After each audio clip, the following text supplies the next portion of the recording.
Hello दोस्तों, good morning दोस्तों। आप सभी लोगों को सबसे पहले गुड मॉर्निंग। आज हम लोग स्टार्ट करने जा रहे हैं सामाजिक विषय क्लास 10 का महामैराथन क्लास। ये महामैराथन क्लास 40 नंबर का होगा और दोस्तों इतना तो कहेंगे 40 में 40 नंबर आपको मिलेंगे इस क्लास से, ये पूरी गारंटी है। आप अगर हमारे इस चैनल पर नए हैं तो प्लीज चैनल को सब्सक्राइब कर लीजिए, बेल आइकन के बटन को दबा लीजिए ताकि आने वाले सारे वीडियोस आपको प्रोवाइड होते रहें। जैसे क्लास 10 का हिंदी का महामैराथन क्लास अगले संडे को आएगा, फिर उसके बाद अगले संडे को इंग्लिश का महामैराथन क्लास होगा, फिर क्लास 12 का महामैराथन आएगा। तो दोस्तों ये क्लास बहुत ही ज़्यादा इम्पोर्टेंट है और अगर आप पहली बार देख रहे हैं तो आपको ज़्यादा बेनिफिट होगा। तो मैं लाइक और शेयर करने के लिए बाद में कहूँगा। अगर पूरा वीडियो आप पढ़ लीजिए, अच्छा लगेगा तो लाइक और शेयर अपने दोस्तों को करिएगा, नहीं लगेगा तो कोई बात ही नहीं है, ठीक है। वैसे मैंने प्रयास किया है कि आपको ज़्यादातर क्वेश्चन बोर्ड एग्जाम में हूबहू देखने को मिल जाए। तो चलिए दोस्तों, आप सभी लोगों का खान कोचिंग क्लासेस में स्वागत है। मैं आफ्ताब सर आज आप लोगों को इतिहास, भूगोल, नागरिक शास्त्र और अर्थशास्त्र के कुछ इंपॉर्टेंट क्वेश्चन मैं आपको समझाऊंगा और जिसे आप बोर्ड एग्जाम में जाने से पहले एक नजर जरूर देख लीजिएगा, क्योंकि बोर्ड के पॉइंट ऑफ व्यू से ये क्वेश्चन बहुत ही ज्यादा इंपॉर्टेंट है।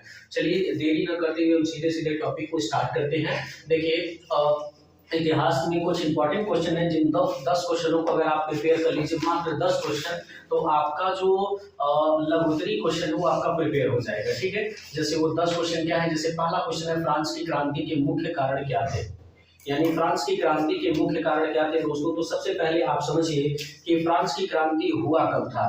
देखिए थोड़ा सा बातों को सुनेंगे तो आपको बहुत ही अच्छे से क्लियर हो जाएगा। देखिए फ्रांस की क्रांति दोस्तों 5 मई सन 1789 को हुआ था। 5 मई सन 1789 को हुआ था और 9 नवंबर सन 1799 तक यह क्रांति चली थी। 5 मई 1789 को यह क्रांति स्टार्ट हुआ, 9 नवंबर 1799 तक यह चला था। जो लुईस 16वां था उसके कार्यकाल में फ्रांस की क्रांति हुई थी और फ्रांस की क्रांति को हम कहते हैं, प्राचीन नाम इसका गाल था। गाल इन द सेंस कह सकते हैं अपना चीक, ठीक है। फ्रांस की क्रांति को प्राचीन नाम क्या था, गाल था। इसका कारण था, मुख्य कारण था सामाजिक जनता में असंतोष फैलना, यानी जो समाज में जनता थी उसके बीच संतुष्टि नहीं थी। जो राजा था ना, राजा के खिलाफ जो लोग थे वो बिल्कुल असंतुष्ट थे, बिल्कुल ही नाखुश थे। इसीलिए फ्रांस की क्रांति का पहला कारण था सामाजिक जनता में असंतोष। आर्थिक संकट हुआ, लोगों में जो पैसा कमाने की होड़ लगी हुई थी, ठीक है। जब क्रांति, आप जानते हैं किसी भी देश में कोई भी युद्ध, कोई भी क्रांति लड़ी जाती है तो उस क्रांति में आर्थिक संकट आता है, पैसे की संकट आती है। जैसे दोस्तों अभी आप कोरोना काल से जुड़े होंगे तो कोरोना काल के टाइम में आपको पैसे की तंगी का, पैसे की समस्याओं का सामना करना पड़ा होगा, ठीक है। इसी तरीके से कोई भी युद्ध होता है तो आर्थिक संकट आता है। अगला क्या है कि कर प्रणाली में असमानता, मतलब जब क्रांति लगा था ना, तो जब लगान लगाया गया था, कर लगाया गया था, तो असमानता था। वैसे किसी को बहुत ज्यादा 20% कर देना पड़ता था, किसी को 10% देना था, किसी को कुछ भी नहीं देना था। तो इससे जनता में और ज्यादा आक्रोश फैला, जिसकी वजह से फ्रांस की क्रांति का प्रमुख कारण बना। अगला निरंकुश शासन, जो राजा था ना बिल्कुल निरंकुश था। लुईस 16वां जो राजा था फ्रांस की क्रांति के लिए, वो बहुत ही निरंकुश शासन था, अपनी जनता पर विशेष ध्यान नहीं देता था। इसलिए जनता उस राजा से, लुईस 16वां से बहुत ज्यादा परेशान हो गया, बहुत ज्यादा त्रस्त हो गया। इसीलिए उस राजा से छुटकारा पाने के लिए वहां की जनता ने यह क्रांति रचा, फ्रांस की क्रांति को गढ़ा। अगला महंगाई, जब लुईस 16वां फ्रांस में राजा बना था तो उस समय महंगाई अपने चरम सीमा पर था। जो सामान 10 रुपए में मिलना चाहिए उस सामान की कीमत लोग 20-20 रुपए देकर के खरीदते थे। लोगों के पास आमदनी आने का स्रोत था ही नहीं और एक छोटी सी चीज को बहुत महंगी मुद्रा में खरीदना पड़ता था, तो जिसका एक प्रमुख कारण बना, लोगों में असंतोष फैला और लोग फाइनली क्या किए, उस राजा से अपने आप को छुटकारा दिलाने के लिए, उस राजा से अपने आप को छुटकारा देने के लिए सभी जनता एकजुट हुई और एकजुट होने के बाद उन्होंने क्रांति को रचा और राजा को गद्दी से हटाया। अगला बनता है क्या, दार्शनिकों के विचार। जो उस जमाने के जितने भी प्रसिद्ध लेखक और दार्शनिक थे, उन्होंने जो किताबें लिखी, उन किताबों को जो पढ़े लिखे लोग थे, उन लोगों को पता चला कि हाँ वास्तव में यहाँ का राजा निकम्मा निठल्ला है। तो इस वजह से वहां की जनता आक्रोश में आ गई और आक्रोश में आने के बाद फ्रांस के राजा लुईस 16वां को गद्दी से उतार दी, ठीक है। और इसका फ्रांस की क्रांति का उद्देश्य क्या था, जो राजशाही हमारी सरकार थी उसको पूरा जड़ से नस्ता नाबूद करना ही फ्रांस की क्रांति का प्रमुख कारण था। उम्मीद करते हैं दोस्तों फ्रांस की क्रांति आपको समझ में आई होगी, इसको नोट डाउन कर लीजिए। चलिए दोस्तों, उम्मीद करते हैं कि आप सभी लोगों को फ्रांस की क्रांति बिल्कुल अच्छे से समझ में आ गया होगा। चलिए दूसरा क्वेश्चन समझते हैं कि प्रथम विश्व युद्ध में होने वाली आर्थिक महामंदी का भारत पर क्या प्रभाव पड़ा। आप ये समझिए ना दोस्तों, प्रथम विश्व युद्ध कब हुआ? 1914 से 1918। अभी आपको ऑब्जेक्टिव में बताए हैं कि प्रथम विश्व युद्ध 1914 में शुरू हुआ, 1918 में समाप्त हो गया। तो प्रथम विश्व युद्ध का आर्थिक महामंदी जब चला था, आर्थिक महामंदी कह सकते हैं 1929, भयानक वाला महामंदी 1929 में आया था। तो प्रथम विश्व युद्ध का महामंदी का क्या प्रभाव पड़ा था भारत के आर्थिक स्थिति पर, ये जानना है। तो सबसे पहले किसानों पर प्रभाव पड़ा था। अच्छा एक बात बताइए, मार्केट में जो किसान है वो किसान अनाज ज्यादा उगा रही है, खरीदने वाला कोई है नहीं, तो अनाज गोदाम में रखे रखे क्या हो रहे हैं? सड़ रहे हैं अनाज गोदाम में। तो चलिए दोस्तों, थोड़ा सा कष्ट के लिए खेद है, थोड़ा सा इशू हो गया। देखिए प्रथम विश्व युद्ध में होने वाली आर्थिक महामंदी का भारत पर क्या प्रभाव पड़ा। तो मैं आपको ये बता रहा था कि प्रथम विश्व युद्ध जब हुआ था दोस्तों, तो 1914 में प्रथम विश्व युद्ध हुआ था। और प्रथम विश्व युद्ध हुआ था तो 1914 से लेकर के 1900 कब तक चला था? 1918 तक चला था। और प्रथम विश्व युद्ध का भारतीय आर्थिक स्थिति पे क्या प्रभाव पड़ा था? किसानों पर ज्यादा प्रभाव पड़ा था। जो हमारे भारत देश के किसान थे, जब युद्ध हुआ तो युद्ध में लोगों की हानि होती है, युद्ध में हथियार औजार बम को खरीदने के लिए पैसे की आवश्यकता होती है, युद्ध में लोग मारे जाते हैं, युद्ध में जो औद्योगिकीकरण होता है उनका विनाश हो जाता है। तो आप जानते हैं दोस्तों, उस जमाने में जितने भी लोग थे वे सभी लोगों के पास पर्याप्त मात्रा में मुद्रा नहीं थी, पैसा नहीं थी सामानों को खरीदने के लिए। इसलिए किसान जो थे वो अपना फसल ज्यादा उगा दिए थे, तो उन फसलों को रखने के लिए गोदामों में रखा गया। अब जब गोदाम से बिकेगा नहीं तो गोदाम में रखे रखे चीज सड़ जाती है। आप ही कोई चीज अगर किसी लंबे समय तक रख दीजिए तो वो चीजें अगर यूज में नहीं लेके आएंगे तो क्या हो जाएगी? धीरे धीरे वो सामानें सड़ जाती हैं। ये पहला कारण बना। दूसरा कारण क्या बना? औद्योगिक क्षेत्र पर प्रभाव हुआ।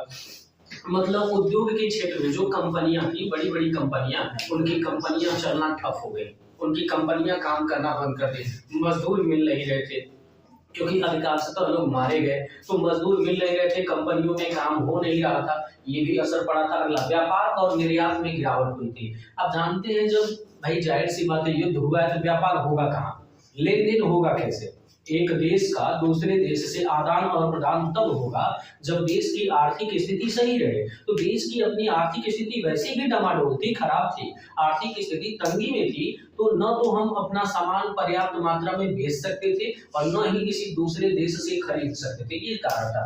कर और महंगाई का बोझ हो गया था।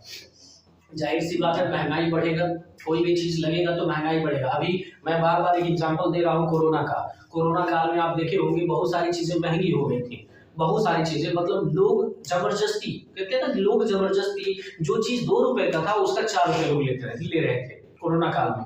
तो जब युद्ध लगता है ना तो युद्ध में चीजें कम होती हैं और चीजें कम होने की वजह से उनका दाम जो होता है वो बढ़ जाता है, तो लोगों पे इसका बुरा असर पड़ता है क्योंकि ऑलरेडी लोगों के पास खाने के लिए पैसे नहीं रहते, तंगी रहती है। ग्रामीण जीवन पर इसका बहुत ही बुरा प्रभाव देखने को मिलता है। कोई भी देखिए युद्ध होता है चाहे कोई भी चीज, बड़े लोगों को कम प्रॉब्लम होता है, छोटे स्तर के लोगों को जिनका डेली बेसिस कमाना और खाना बेसिस है उनके जीवन स्तर पर बहुत ही बुरा असर पड़ता है। जिसकी मान लीजिए आमदनी 100 रुपए है बेचारे की और उसे उसके घर में किसी की तबीयत खराब हो गई, उसे 200 लग गया तो 100 रुपए तो उधार देना पड़ गया उसे। तो एक मजदूर आदमी को बहुत सारी समस्याओं का सामना करना पड़ा था। कब? जब फर्स्ट वर्ल्ड वार हुआ था तब। ऐसी आर्थिक महामंदियों का आर्थिक महामंदी का भारत पे ये सारा का सारा असर पड़ा हुआ था। उम्मीद करते हैं दोस्तों दूसरा क्वेश्चन आपको अच्छे से समझ में आ गया होगा। ठीक है, इसको नोट डाउन करते हैं, इसको इसके साथ ले लीजिए। चलिए दोस्तों अगला क्वेश्चन समझते हैं। यूरोप में राष्ट्रवाद का आशय स्पष्ट कीजिए। यूरोप में राष्ट्रवाद का आशय, तो आप समझिए दोस्तों यूरोप में राष्ट्रवाद कब आया? 19वीं शताब्दी में। आपसे बहुत साल पहले हमारे यूरोप देश में राष्ट्रवाद का उदय हुआ, यानी राष्ट्र के लिए चीजों को करना, ये हमारा राष्ट्रवाद का उदय हुई। और इसका क्या प्रभाव पड़ा था, इसका आशय बताना था, इसका क्या प्रभाव पड़ा था। तो आप समझिए फ्रांस की क्रांति जब हुई थी 1789 में, तो उसका असर इस पे पड़ा था, जिसकी वजह से यूरोप में राष्ट्रवाद का उदय हुआ। नेपोलियन का भी प्रभाव पड़ा था। नेपोलियन की हार हुई थी, तो नेपोलियन की हार की वजह से यूरोप में एक नए राष्ट्र का उदय हुआ। वियना कांग्रेस हुआ था 1815 में। आप जानते हैं नेपोलियन और वियना कांग्रेस, आपको बताया भी है। नेपोलियन का जिस समय पराजय हुआ 1815, उसी समय वियना कांग्रेस ये ना आंदोलन चला था, ठीक है। तो 1815 में इसका कह सकते हैं ये आरंभ हुआ और नेपोलियन हार गया था। अगला, उदारवादियों का प्रचार और प्रसार हो गया। जो उदारवादी उस समय के दार्शनिक थे, उनका प्रचार प्रसार ज्यादा हो गया, लोगों को जागरूक करना स्टार्ट कर दिए, राष्ट्र के प्रति अपने प्रेम और भावना को दिखाना स्टार्ट कर दिए, तो उनका प्रचार और प्रसार हुआ। जर्मनी और इटली का एकीकरण हुआ। जब राष्ट्रवाद का उदय होना था यूरोप में, तो जर्मनी का एकीकरण और इटली का एकीकरण हुआ। अभी हम आपको बताएंगे कि जर्मनी का एकीकरण और इटली का एकीकरण क्या है। देखिए यहाँ क्वेश्चन में दिया भी होगा, या जर्मनी भी दिया होगा, मैं अभी उसमें आपको समझाऊंगा कि जर्मनी का एकीकरण कब हुआ, कैसे हुआ, इटली का एकीकरण कब और कैसे हुआ, ठीक है। तो उम्मीद करते हैं कि आपको समझ में आया होगा। अगला चौथा क्वेश्चन समझते हैं, असहयोग आंदोलन के कारण तथा उसके प्रभाव। देखिए दोस्तों, असहयोग आंदोलन को अगर कहा जाए तो ये स्टार्ट हुआ 1 अगस्त 1920 को। फिर से ध्यान से सुनेंगे कि असहयोग आंदोलन, सबसे इंपॉर्टेंट क्वेश्चन है दोस्तों ये, या तो 6 नंबर में या तो 4 नंबर में ये क्वेश्चन जरूर आएगा। असहयोग आंदोलन के कारण, पहले तो आप ये समझिए असहयोग आंदोलन हुआ कब, 1 अगस्त 1920 को। और असहयोग आंदोलन को हम किस और नाम से जानते हैं, नॉन कोऑपरेशन मूवमेंट के नाम से जानते हैं। नॉन कोऑपरेशन मूवमेंट भी इसे कहते हैं। अंग्रेजों के अत्याचार के खिलाफ, यानी जो अंग्रेज अत्याचार कर रहे थे हिंदुस्तानियों पर, तो उनके अत्याचार के खिलाफ 1 अगस्त 1920 को गांधी जी ने यह आंदोलन आरंभ किया। 1 अगस्त 1920 को गांधी जी ने असहयोग आंदोलन को क्या किया, आरंभ किया। यह अंग्रेजों के कानून के विरोध में था, यानी यह जो आंदोलन था, जो अंग्रेज लोग थे, अंग्रेजों के विरोध में था। वे लोग जो भी अत्याचार करते थे, उनके अत्याचारों का विरोध करना था, ठीक है। दूसरा चीज ये था, अंग्रेजों को उस समय जो भी अंग्रेजी विदेशी सामान था, गांधी जी ने सख्त मना कर दिया कि हमें विदेशियों का बहिष्कार करना है, हमें स्वदेशी अपनाना है, हमें विदेशी का बहिष्कार करना है। यानी स्वदेशी अपनाने वाली प्रक्रिया को गांधी जी ने स्टार्ट किया असहयोग आंदोलन में। असहयोग आंदोलन को अगर सिंपल वे में कहें तो बिना सहयोग के। असहयोग का मतलब एक ऐसा आंदोलन जिसमें हम सहयोग नहीं लेंगे अंग्रेजों का, चाहे कुछ भी हो जाए, उस परिस्थिति में भी अगर हम मर रहे हैं, उस परिस्थिति में भी हम अंग्रेजों का क्या करेंगे, सहयोग नहीं लेंगे। यह आंदोलन था गांधी जी के द्वारा चलाया गया था। दूसरा चीज, असहयोग आंदोलन का प्रमुख कारण था रॉलेट एक्ट 1919 में। रॉलेट एक्ट 1919 में आप जानते हैं जलियांवाला बाग कांड नाम सुने होंगे, और उसमें आपने जाना होगा कि जलियांवाला बाग हत्याकांड में जो वहां का अंग्रेजी सरकार का जो कमिश्नर था, जिसका नाम था जनरल डायर, जनरल डायर को किसी ने जाकर के यह बता दिया कि जलियांवाला बाग में, यानी अमृतसर के जलियांवाला बाग में कुछ किसान मिल करके भड़का रहे हैं लोगों को लड़ने के लिए। तो चूंकि रॉलेट एक्ट बना हुआ था, तो रॉलेट एक्ट के दौरान कोई भी जनता एक दूसरे से मतलब एक साथ खड़ा होकर के बातचीत नहीं कर सकती किसी मुद्दे पर, राजनीतिक मुद्दे पर। इसलिए अंग्रेज जो जनरल डायर था अपने सैनिकों से पूरे उस बाग को पूरा चारों तरफ से घेराबंदी करा दिया, और वहां के लोगों पर वह क्या किया, निहत्थे लोगों पर गोलियों की बौछार करवा दिया। तो जहां पर लोग असंख्य संख्या में मारे गए, असंख्य संख्या में उनकी मौत कर दी गई, जिसकी वजह से गांधी जी और ज्यादा तिलमिला गए। प्रथम विश्व युद्ध का भी इसका परिणाम हुआ था। जैसे आर्थिक समस्या की समस्या हुआ था, अभी मैंने बताया कि कीमतों का दाम बढ़ गया था, खराब फसल हो गई थी, इन्फ्लुएंजा नामक बीमारी हो गई थी। अगला, अंग्रेजों का सहयोग नहीं हुआ था उस बीमारी में, इस वजह से असहयोग आंदोलन स्टार्ट किया गया, ठीक है। मैंने आपको इसका कारण बता दिया, इसके प्रभाव बता दिया। दूसरा चीज, असहयोग आंदोलन कब स्टार्ट हुआ, किसने इस आंदोलन को चलाया, मैंने ये सारा चीज डिफाइन किया, ठीक है। और अगर आपको और डिटेल जानना है तो थोड़ा सा और जाकर के आप अपने क्वेश्चन बैंक से सर्च करिए, पढ़िए उसको, लेकिन इस क्वेश्चन को जरूर पढ़िएगा, ठीक है। इसको नोट डाउन कर लीजिए। देखिए दोस्तों, अगला क्वेश्चन है, ऑटो वान बिस्मार्क को जर्मनी का एकीकरण क्यों कहा जाता है। तो ऑटो वान बिस्मार्क कहाँ का था, तो जर्मनी का था, और जर्मनी के एकीकरण में इसकी प्रमुख भूमिका थी। दूसरा चीज आप ये समझिए कि ऑटो वान बिस्मार्क जो था वो जर्मनी के एकीकरण में जब इसकी प्रमुख भूमिका थी तो हुआ क्या था, थोड़ा सा इसके बारे में हम लोग समझेंगे कि ऑटो वान बिस्मार्क जो था वो जर्मनी के एकीकरण में इसकी क्या भूमिका थी। देखिए, जर्मनी के एकीकरण में ऑटो वान बिस्मार्क की बहुत ही प्रचंड भूमिका थी। और जर्मनी का एकीकरण हुआ कब था, 18 जनवरी, याद से सुनेंगे, 18 जनवरी 1871 ईस्वी को, 18 जनवरी 1871 ईस्वी को जर्मनी का एकीकरण हुआ। और सीडान की युद्ध के बाद, जब सीडान का युद्ध हुआ था, तो सीडान की युद्ध के बाद दक्षिण जर्मनी जो था वो 4 राज्यों में बट गया था। जो दक्षिण जर्मनी था वो 4 राज्यों में बट गया, बवेरिया, बादेन, वुर्टमबर्ग और किसमें, हेंस में, ठीक है। वहीं से जर्मनी का एकीकरण प्रशिया के द्वारा बल द्वारा प्राप्त किया गया था और ऑटो वान बिस्मार्क ने इस जर्मनी के एकीकरण में अहम भूमिका निभाई थी। दूसरी चीज ये है कि जर्मनी के एकीकरण में रक्त और लौह की नीति चली थी। रक्त और लौह की नीति मतलब खून वाली जो सिस्टम थी, यानी हत्या करने वाली जो सिस्टम थी, जर्मनी के एकीकरण में ज्यादा हुआ था। दूसरा चीज कुशल कूटनीति, जो ऑटो वान बिस्मार्क था उसकी राजनीति, उसकी कूटनीति ने जर्मनी के एकीकरण को सफल बनाया। देखिए दोस्तों, कोई भी लड़ाई लड़ी जाती है तो लड़ाई अस्त्र शस्त्र से तो लड़ी जाती है, लेकिन अस्त्र शस्त्र से लड़ने से पहले इंसान का जो प्लान है वो काम करता है। जैसे मान लीजिए अगर आप युद्ध लड़ने जा रहे हैं और पहले से प्री प्लान नहीं किए हैं कि युद्ध में मुझे ऐसे लड़ना है, या मेरे इतने सैनिक हैं कि कितने सैनिकों को मार सकते हैं, मेरे पास इतना असला बारूद बम गोला है तो मैं कितने सैनिकों को घायल कर सकता हूँ युद्ध में, ये सारा प्री प्लानिंग होनी चाहिए, तभी आप युद्ध को जीत पाएंगे, सफल हो पाएंगे। तो कुशल कूटनीति होनी चाहिए। तो ऑटो वान बिस्मार्क जो था यह कुशल कूटनीतिज्ञ था। जर्मन साम्राज्य का इसने स्थापना भी किया था, क्योंकि अपने शासन काल में इसने जर्मनी को विजय दिलाया था, दक्षिण अमेरिका को 4 राज्यों में बांट दिया था, इसलिए एक नए राज्य की स्थापना की है जर्मन शासन का। वहीं से ऑटो वान बिस्मार्क को इसीलिए हम जर्मनी का एकीकरण क्या कहते हैं, कहा जाता है। यही मेन रीजन है, ठीक है। उम्मीद करते हैं ये आपको समझ में आया होगा कि ये क्या है, ठीक है, नोट करिए। चलिए दोस्तों, अगला क्वेश्चन समझते हैं कि भारत छोड़ो आंदोलन के कारण क्या थे। देखिए दोस्तों, भारत छोड़ो आंदोलन किसने शुरू किया? तो भारत छोड़ो आंदोलन ये स्टार्ट किया था महात्मा गांधी जी ने, और इसे कहते हैं quit India movement. Quit India movement ये कब लागू हुआ? 8 अगस्त 1982 को यह आंदोलन लागू किया गया महात्मा गांधी जी के द्वारा, और इसका प्रमुख लक्ष्य था भारत से ब्रिटिश सरकार को समाप्त करना, यानी भारत से जो विदेशी सरकार थी उसकी नीतियों को, उसके कार्यों को समाप्त करना, जड़ से उखाड़ना। अखिल भारतीय समिति के जो मुंबई अखिल भारतीय समिति जो हुआ था वह मुंबई में ये हमारा हुआ था।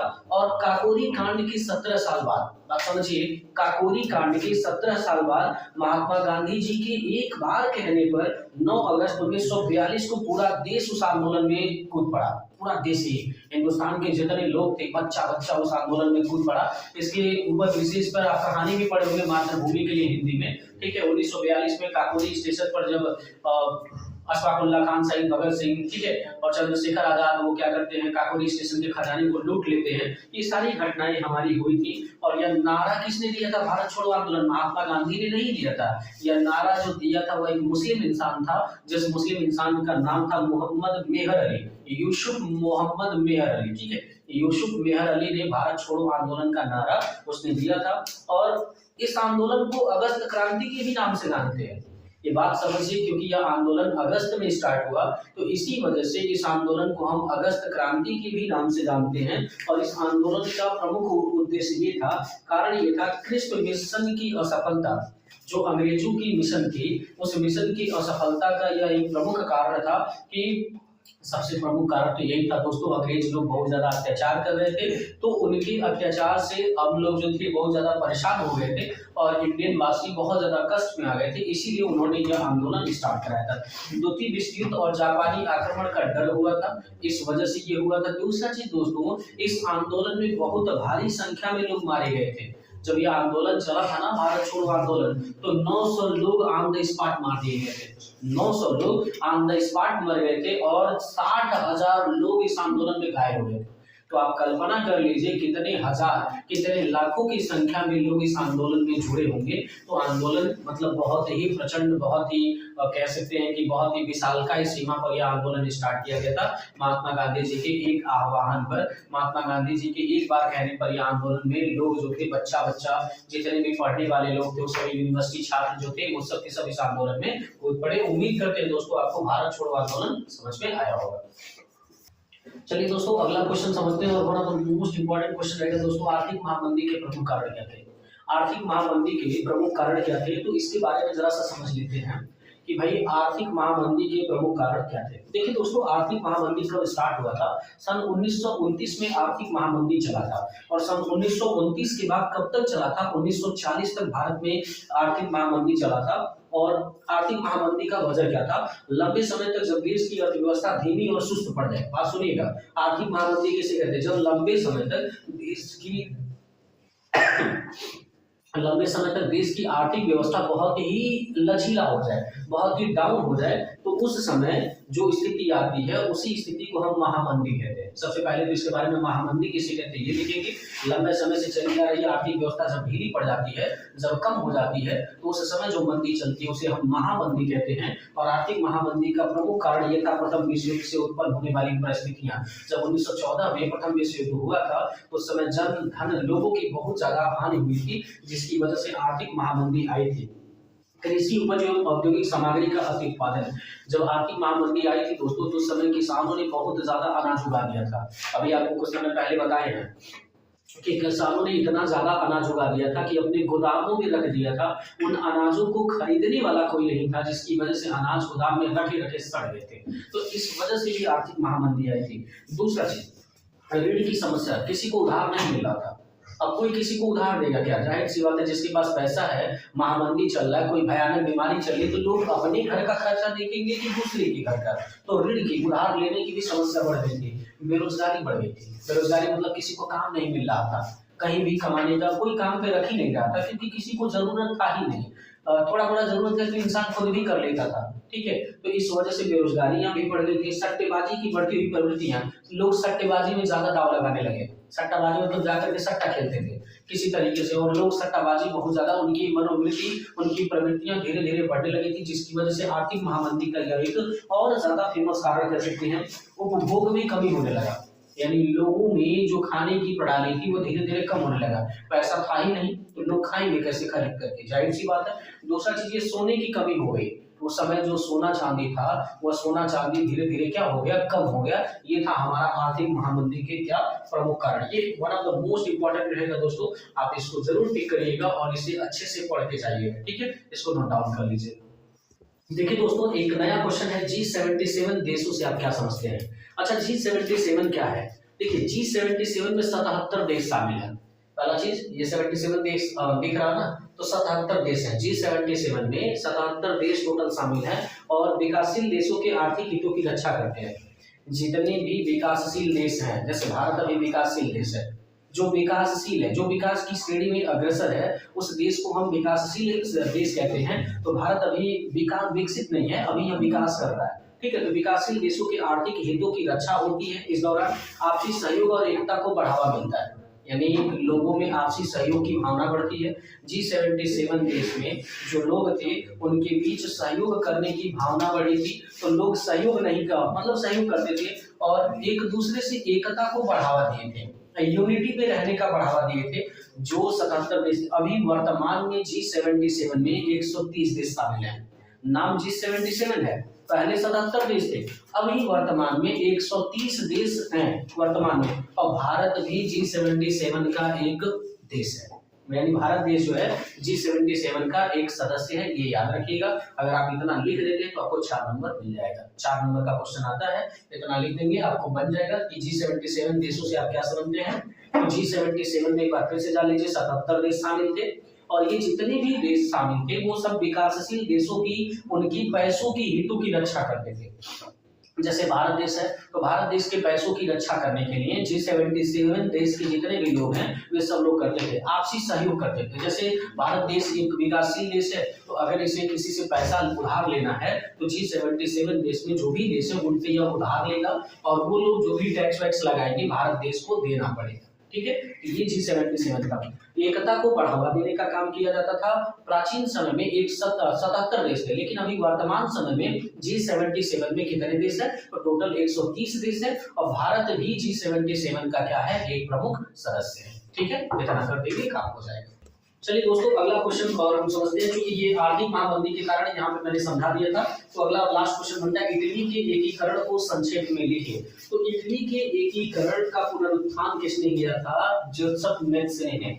याद रखिएगा कि इटली के एकीकरण का उत्थान जो करने वाला इंसान था उसका नाम था जोसेफ मेज़्ज़नी, और यह कब किया था? 1830 में। दूसरा चीज दोस्तों, यंग इटली का जो संगठन था उसकी भी स्थापना जोसेफ मेज़्ज़नी ने किया था। और क्यों किया था ये जानते हैं कि यह एक गुप्त संगठन की स्थापना भी किया था, जिस संगठन का नाम है यंग इटली सोसाइटी, ठीक है। दूसरा चीज, 1848 की क्रांतियों ने इटली के एकीकरण की प्रक्रिया को गति दी थी। जो 1848 में जो क्रांति हुई थी इटली में, उसकी एकीकरण की प्रक्रिया को गति देने का काम किसने किया था? जोसेफ मैज़्ज़िनी ने। और 1871 में रोम को इटली ने नई राजधानी चुना था। 1871 में रोम ने इटली को नई राजधानी बताया था। इटली के कई क्षेत्रों में विदेशी शासन उस समय भी थे, लेकिन आंतरिक युद्ध अभी भी चल रहे थे, मतलब अंदर अंदर देश के युद्ध चल रहे थे।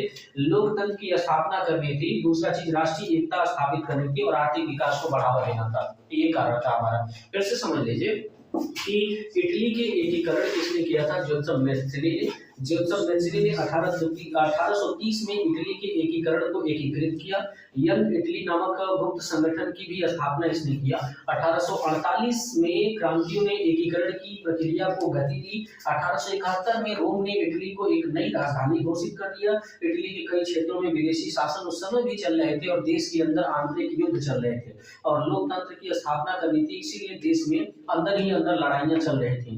राष्ट्रीय एकता स्थापित करनी थी और आर्थिक विकास को बढ़ावा देना था, इसी वजह से इटली का एकीकरण स्टार्ट हुआ। उम्मीद करते हैं दोस्तों आपको मैंने जो इतिहास में लघुत्तरी क्वेश्चन समझाया है आपको बेहतर तरीके से समझ में आया होगा। चलिए समय लगाते हुए हम लोग क्या करते हैं, दीर्घोत्तरी को समझते हैं। चलिए दोस्तों अगला क्वेश्चन हम लोग समझते हैं। दीर्घोत्तरी में सत्याग्रह का अर्थ क्या है, स्पष्ट कीजिए। गांधी जी ने सत्याग्रह के विचारों को कैसे स्पष्ट किया? देखिए दोस्तों सत्याग्रह का अर्थ आप समझिए कि सत्याग्रह क्या है, तो थोड़ा सा इसके बारे में हम लोग समझेंगे कि सत्याग्रह। देखिए सत्याग्रह मतलब सत्य के लिए आग्रह। सत्याग्रह दो शब्द से मिलकर बना है, सत्य प्लस आग्रह। सत्य के लिए आग्रह करना ही हमारा क्या कहलाता है? सत्याग्रह कहलाता है। और इस आंदोलन को स्टार्ट किसने किया था? गांधी जी ने। गांधी जी ने इस आंदोलन को स्टार्ट किया था, तो उनका प्रमुख कारण क्या था? अहिंसा को उन्होंने बहुत ज्यादा महत्व दिया था। उन्होंने ये जब आंदोलन स्टार्ट किया था तो उन्होंने कहा था कि हम हिंसा नहीं करेंगे, लेकिन आप जानते हैं क्योंकि वो हिंसा नहीं भी करना चाहते थे, हिंसा विरोधी इंसान थे गांधी जी, वो अहिंसा के सिद्धांत पर चलने वाले इंसान थे। तो उनका मानना ये था कि हम देश को आजादी दिला देंगे अहिंसा के पथ पर चल करके, उनका मानना था। लेकिन आप भी जानते हैं केवल अहिंसा के दम पर देश आजाद नहीं हुआ है, हिंसा भी करना पड़ा है। जैसे चंद्रशेखर आजाद, भगत सिंह, अशफाकुल्लाह खान साहब, बिस्मिल्लाह, ऐसे बहुत सारे लोग थे जिन्होंने क्या किया था, देश की आजादी के लिए अपने प्राणों की आहुति दे दिया। ठीक है, तो ऐसे आंदोलनों में बहुत सारे लोगों की हिंसा भी हुई, लेकिन गांधी जी हिंसा को नहीं मानते थे। उनका मानना था अहिंसा ही परम धर्म है। दूसरा चीज सत्य की शक्ति पे ये चलते थे। इनका मानना था अगर हम सत्य हैं, अगर हम सच्चे हैं तो हमारी जीत कभी ना कभी होगी। वर्तमान समय में आप सच्चे हैं तो कब हार जाएंगे पता नहीं चलेगा। हकीकत यही है कि वर्तमान समय में झूठ को लोग सच मानते हैं और सच को लोग झूठ मानते हैं। फिलहाल गांधी जी का अपना विचार था, उन्होंने सत्य की शक्ति को बढ़ावा दिया था। इन्होंने कहा था आत्मबल और नैतिक सिद्धांत, किसी भी चीज को पाने के लिए आत्मबल जरूरी है। सबसे बड़ी बात है कि इंसान जो है वो अपने अंदर शक्ति को ग्रहण करे, अपने अंदर चीजों को प्राप्त करे, तब जाकर के वह जीवन में धीरे धीरे सफल हो जाएगा। कष्ट सहने की क्षमता होनी चाहिए। अब इनके अनुसार तो कष्ट सहने की क्षमता के अगर हम आपको 50 लाठी मारे आप कष्ट सहेंगे। हकीकत यही है दोस्तों कि गांधी जी अहिंसावादी थे, ये मानते थे कि अगर कोई एक झापड़ मारा दूसरा गाल भी कर दीजिए। वर्तमान समय में अगर ऐसा करेंगे तो दूसरा को 4 झापड़ मार के चला जाएगा। ठीक है, हकीकत यही है। गांधी जी की विचारधारा आज चल सकती है, कुछ लोग मानते भी होंगे, ऐसा नहीं कह सकते कि कुछ लोग नहीं मानते, लेकिन अधिकांशतः ऐसे लोग समाज में पीटे जाएंगे। कोई आपको एक झापड़ मारे दूसरा गाल करेंगे उस पर भी मार के चला जाएगा। मैंने कहा ये गांधी जी वाला विचारधारा नहीं चलेगा, इस समय भगत सिंह वाला विचारधारा चलेगा। कोई आपको एक मार रहा है आप 4 मारिए।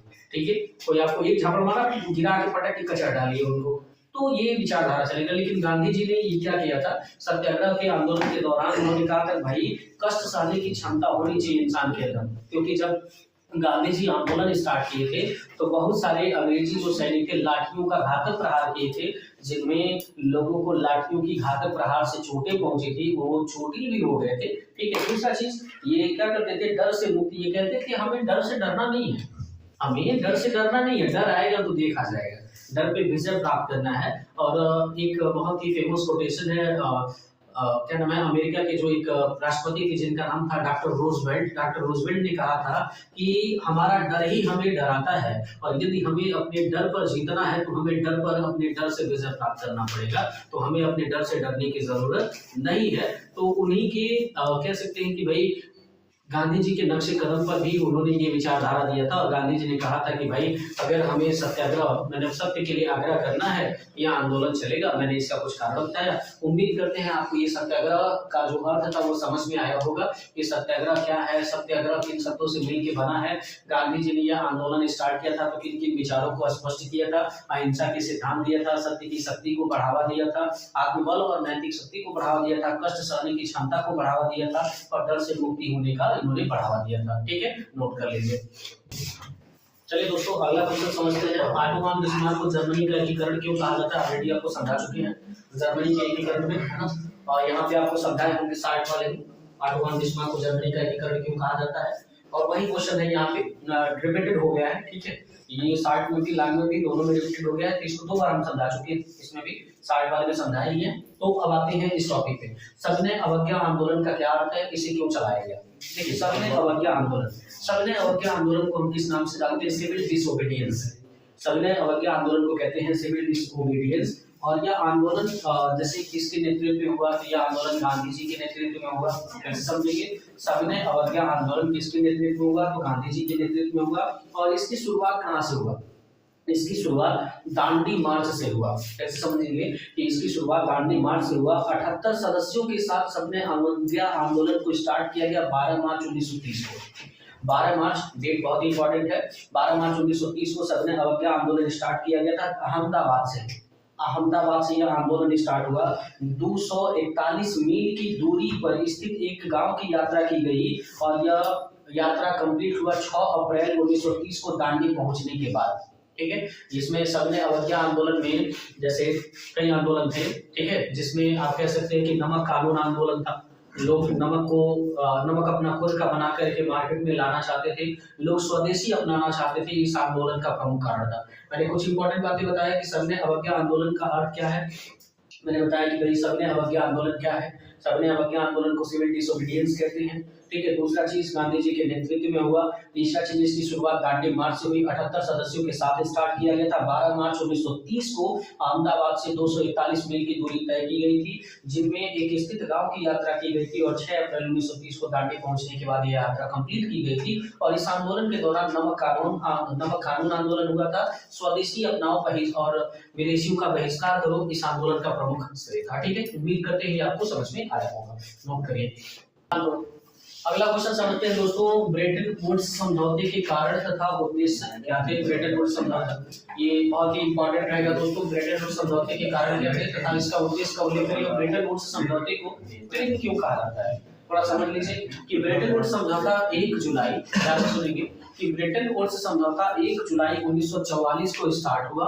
22 जुलाई 1944 को खत्म हो गया। 22 दिन में ये समझौता मात्र 22 दिन का था। इसे 22 दिवसीय समझौता भी कह सकते हैं। 1 जुलाई 1944 को शुरू हुआ, 22 जुलाई 1944 को खत्म हो गया। अमेरिका में जो स्थित न्यू हैम्पशायर था, ब्रेटन वुड्स के नाम पर इसका स्थान पड़ा था। दूसरा चीज, ब्रेटन वुड्स समझौते का उद्देश्य क्या था?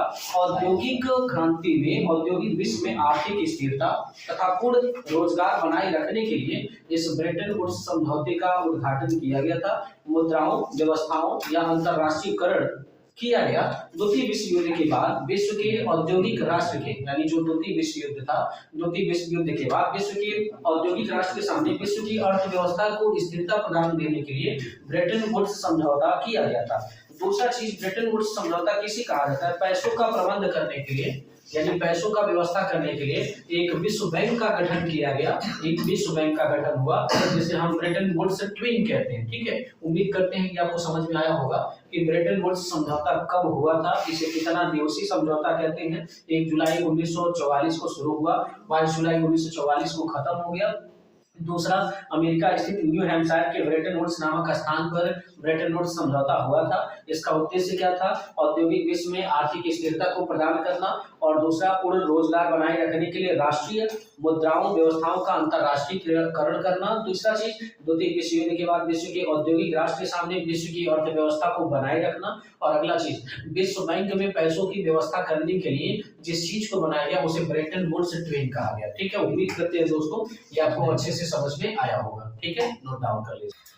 चलिए दोस्तों, अगला टॉपिक हम लोग समझते हैं। देखिए, इतिहास का पोर्शन हम लोगों ने क्लियर कर लिया है। तो इतिहास के पोर्शन के बाद आपका आता है नागरिक शास्त्र। 10 नंबर का नागरिक शास्त्र से आता है। 6 नंबर का लॉन्ग क्वेश्चन, 4 नंबर का शॉर्ट क्वेश्चन, ठीक है। तो अगर आप इतना प्रिपेयर कर लेते हैं तो मैं एकदम 99% श्योर हूँ कि इससे बाहर एग्जाम में नहीं आएगा। 99% श्योरिटी है कि नहीं आएगा, ठीक है। अगर आपको थोड़ा सा डाउट है तो और एक्स्ट्रा पढ़ लीजिएगा, मैं उसके लिए नहीं कह रहा हूँ, लेकिन एटलीस्ट इतना तो जरूर पढ़ के जाइएगा। अगर आप आज तक नहीं कुछ पढ़े हैं तो नागरिक शास्त्र के पोर्शन से इतने क्वेश्चन को अच्छे से आप डीपली देख लीजिएगा। चलिए एक एक क्वेश्चन को डिफाइन करते हैं। मेरा सत्ता की साझेदारी लोकतंत्र की आत्मा है, विवेचना कीजिए।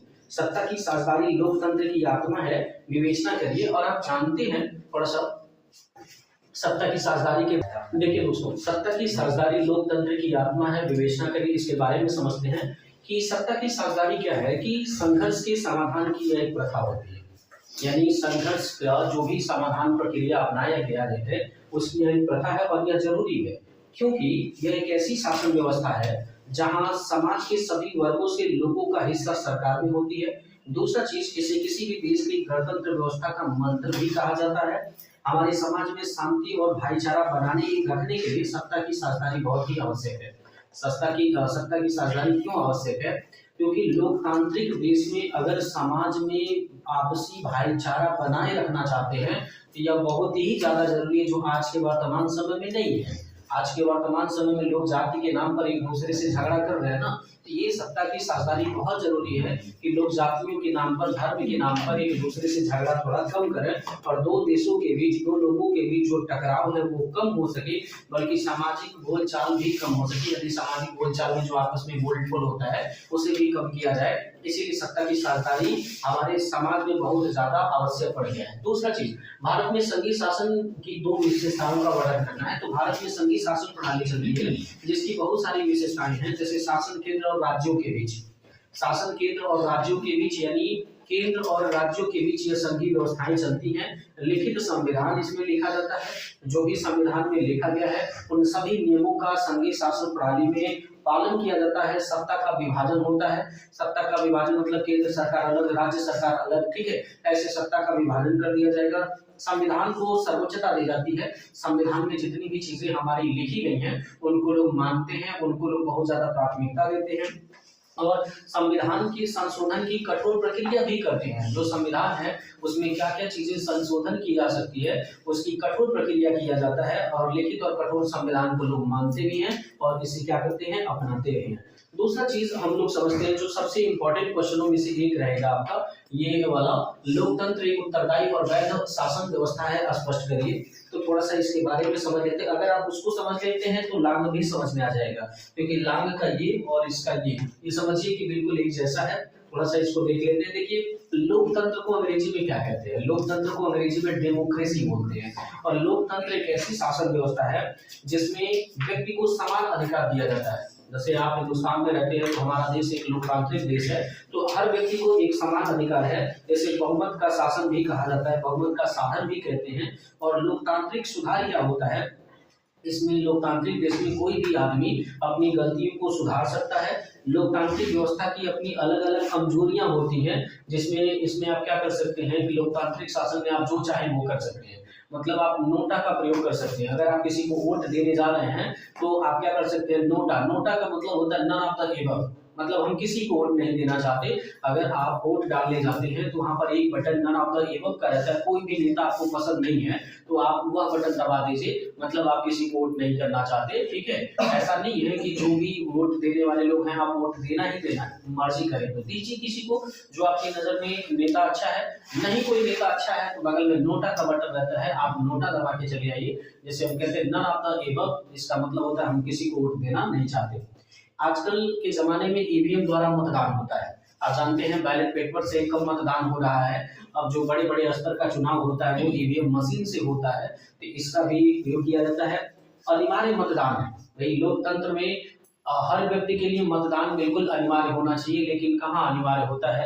लोग अपने आप को जीतने के लिए देखते हैं कि अगर इस इलाके का वोट मेरा नहीं है तो उस इलाके में लोग क्या करते हैं, पुलिसकर्मी की तैनाती करवा देते हैं और झूठे ही में लगते हैं आधार कार्ड चेक करने, XYZ फालतू में टाइम वेस्ट करने के लिए, ताकि कम लोग जाए। जब भीड़ रहता है तो जनता परेशान हो जाती है और जनता परेशान होकर के वोट देना बंद कर देती है। हकीकत यही है। दूसरा चीज, चुने हुए प्रतिनिधियों को हटाने की भी व्यवस्था होती है लोकतांत्रिक शासन में। जैसे मान लीजिए किसी गांव में किसी प्रधान को नियुक्त किया गया और उस प्रधान से कई लोग सहमत नहीं है और उस गांव में टोटल सदस्यों की संख्या अगर 10 है तो 10 में से आधे से ज्यादा अगर 7 लोग 7 सदस्य मतलब अगर उस प्रधान से खुश नहीं है तो जाकर के कंप्लेन कर दे तो वो प्रधान को अपने प्रधानी पद से हटना पड़ जाएगा, ठीक है। और उन्हीं सदस्यों में से किसी एक सदस्य को दोबारा प्रधान पद के पद पर नियुक्त कर दिया जाएगा। ये व्यवस्थाएं हमारे लोकतंत्र में है, लेकिन गांव के लोग जानते नहीं है। गांव के लोगों को लगता है कि सारा पावर प्रधान के पास है, ऐसा कुछ नहीं है, पावर सदस्य के पास भी है। अगर पूरे सदस्य एकजुट हो जाए तो प्रधान को प्रधानी पद से उनके पोस्ट से हटाया जा सकता है, 1 महीने 2 महीने के अंदर, जब चाहे तब हटा सकते हैं। बल्कि आपको एक पुख्ता सबूत दिखाना पड़ेगा कि आप क्यों हटा रहे हैं, आखिर वजह क्या है। प्रधान की कुछ कमियों को आपको दिखाना पड़ेगा जो बिल्कुल प्रामाणिक होनी चाहिए, जो बिल्कुल अच्छी होनी चाहिए, ठीक है। अगला चीज, स्त्रियों और निर्बल समूहों के लिए सीटों का आरक्षण। आप जानते हैं लोकतंत्र शासन प्रणाली में जो स्त्रियां होती हैं, कभी कभी महिलाओं के लिए सीट आ जाता है। उस समय में महिलाओं के लिए सीट आता है तो जो लोग पुरुष होते हैं वो अपनी महिलाओं के नाम पर वोट लड़ते हैं। जैसे कुछ समय पहले आप ही देखे होंगे प्रधानी का चुनाव हुआ था, जैसे इससे 1 साल पहले जब आपके गांव का प्रधान जो राधेश्याम पासवान जी थे तो उस समय महिलाओं का सीट आया था तो वो अपनी वाइफ को क्या किए थे, प्रधानी में लड़ाए थे और उनके नाम पर वह चुनाव जीते थे। मतलब अपना भी फोटो चिपकाए थे, लेकिन असली प्रधान उनकी वाइफ थी। 1 साल पहले की बात मैं आपको बताऊं, इस प्रधानी से पहले, 1 साल पहले का मतलब है कि इस प्रधानी से 5 साल पहले की बात, ठीक। तो कभी कभी स्त्रियों को भी ऐसा होता है। दूसरा, चुनौतियां क्या होती है, लोकतंत्र शासन में लोग जाति के नाम पर वोट करते हैं।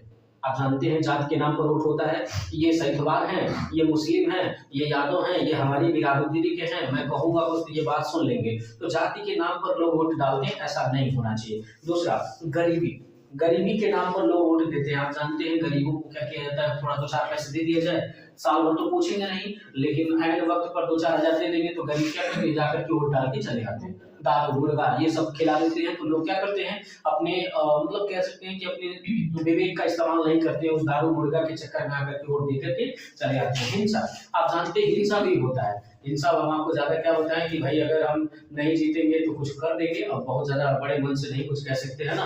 तो मतलब हिंसा का सेंस अगर कहा जाए तो कोई भी किसी को मार सकता है, सिंपल वे में, ठीक है, हिंसा कर देते हैं।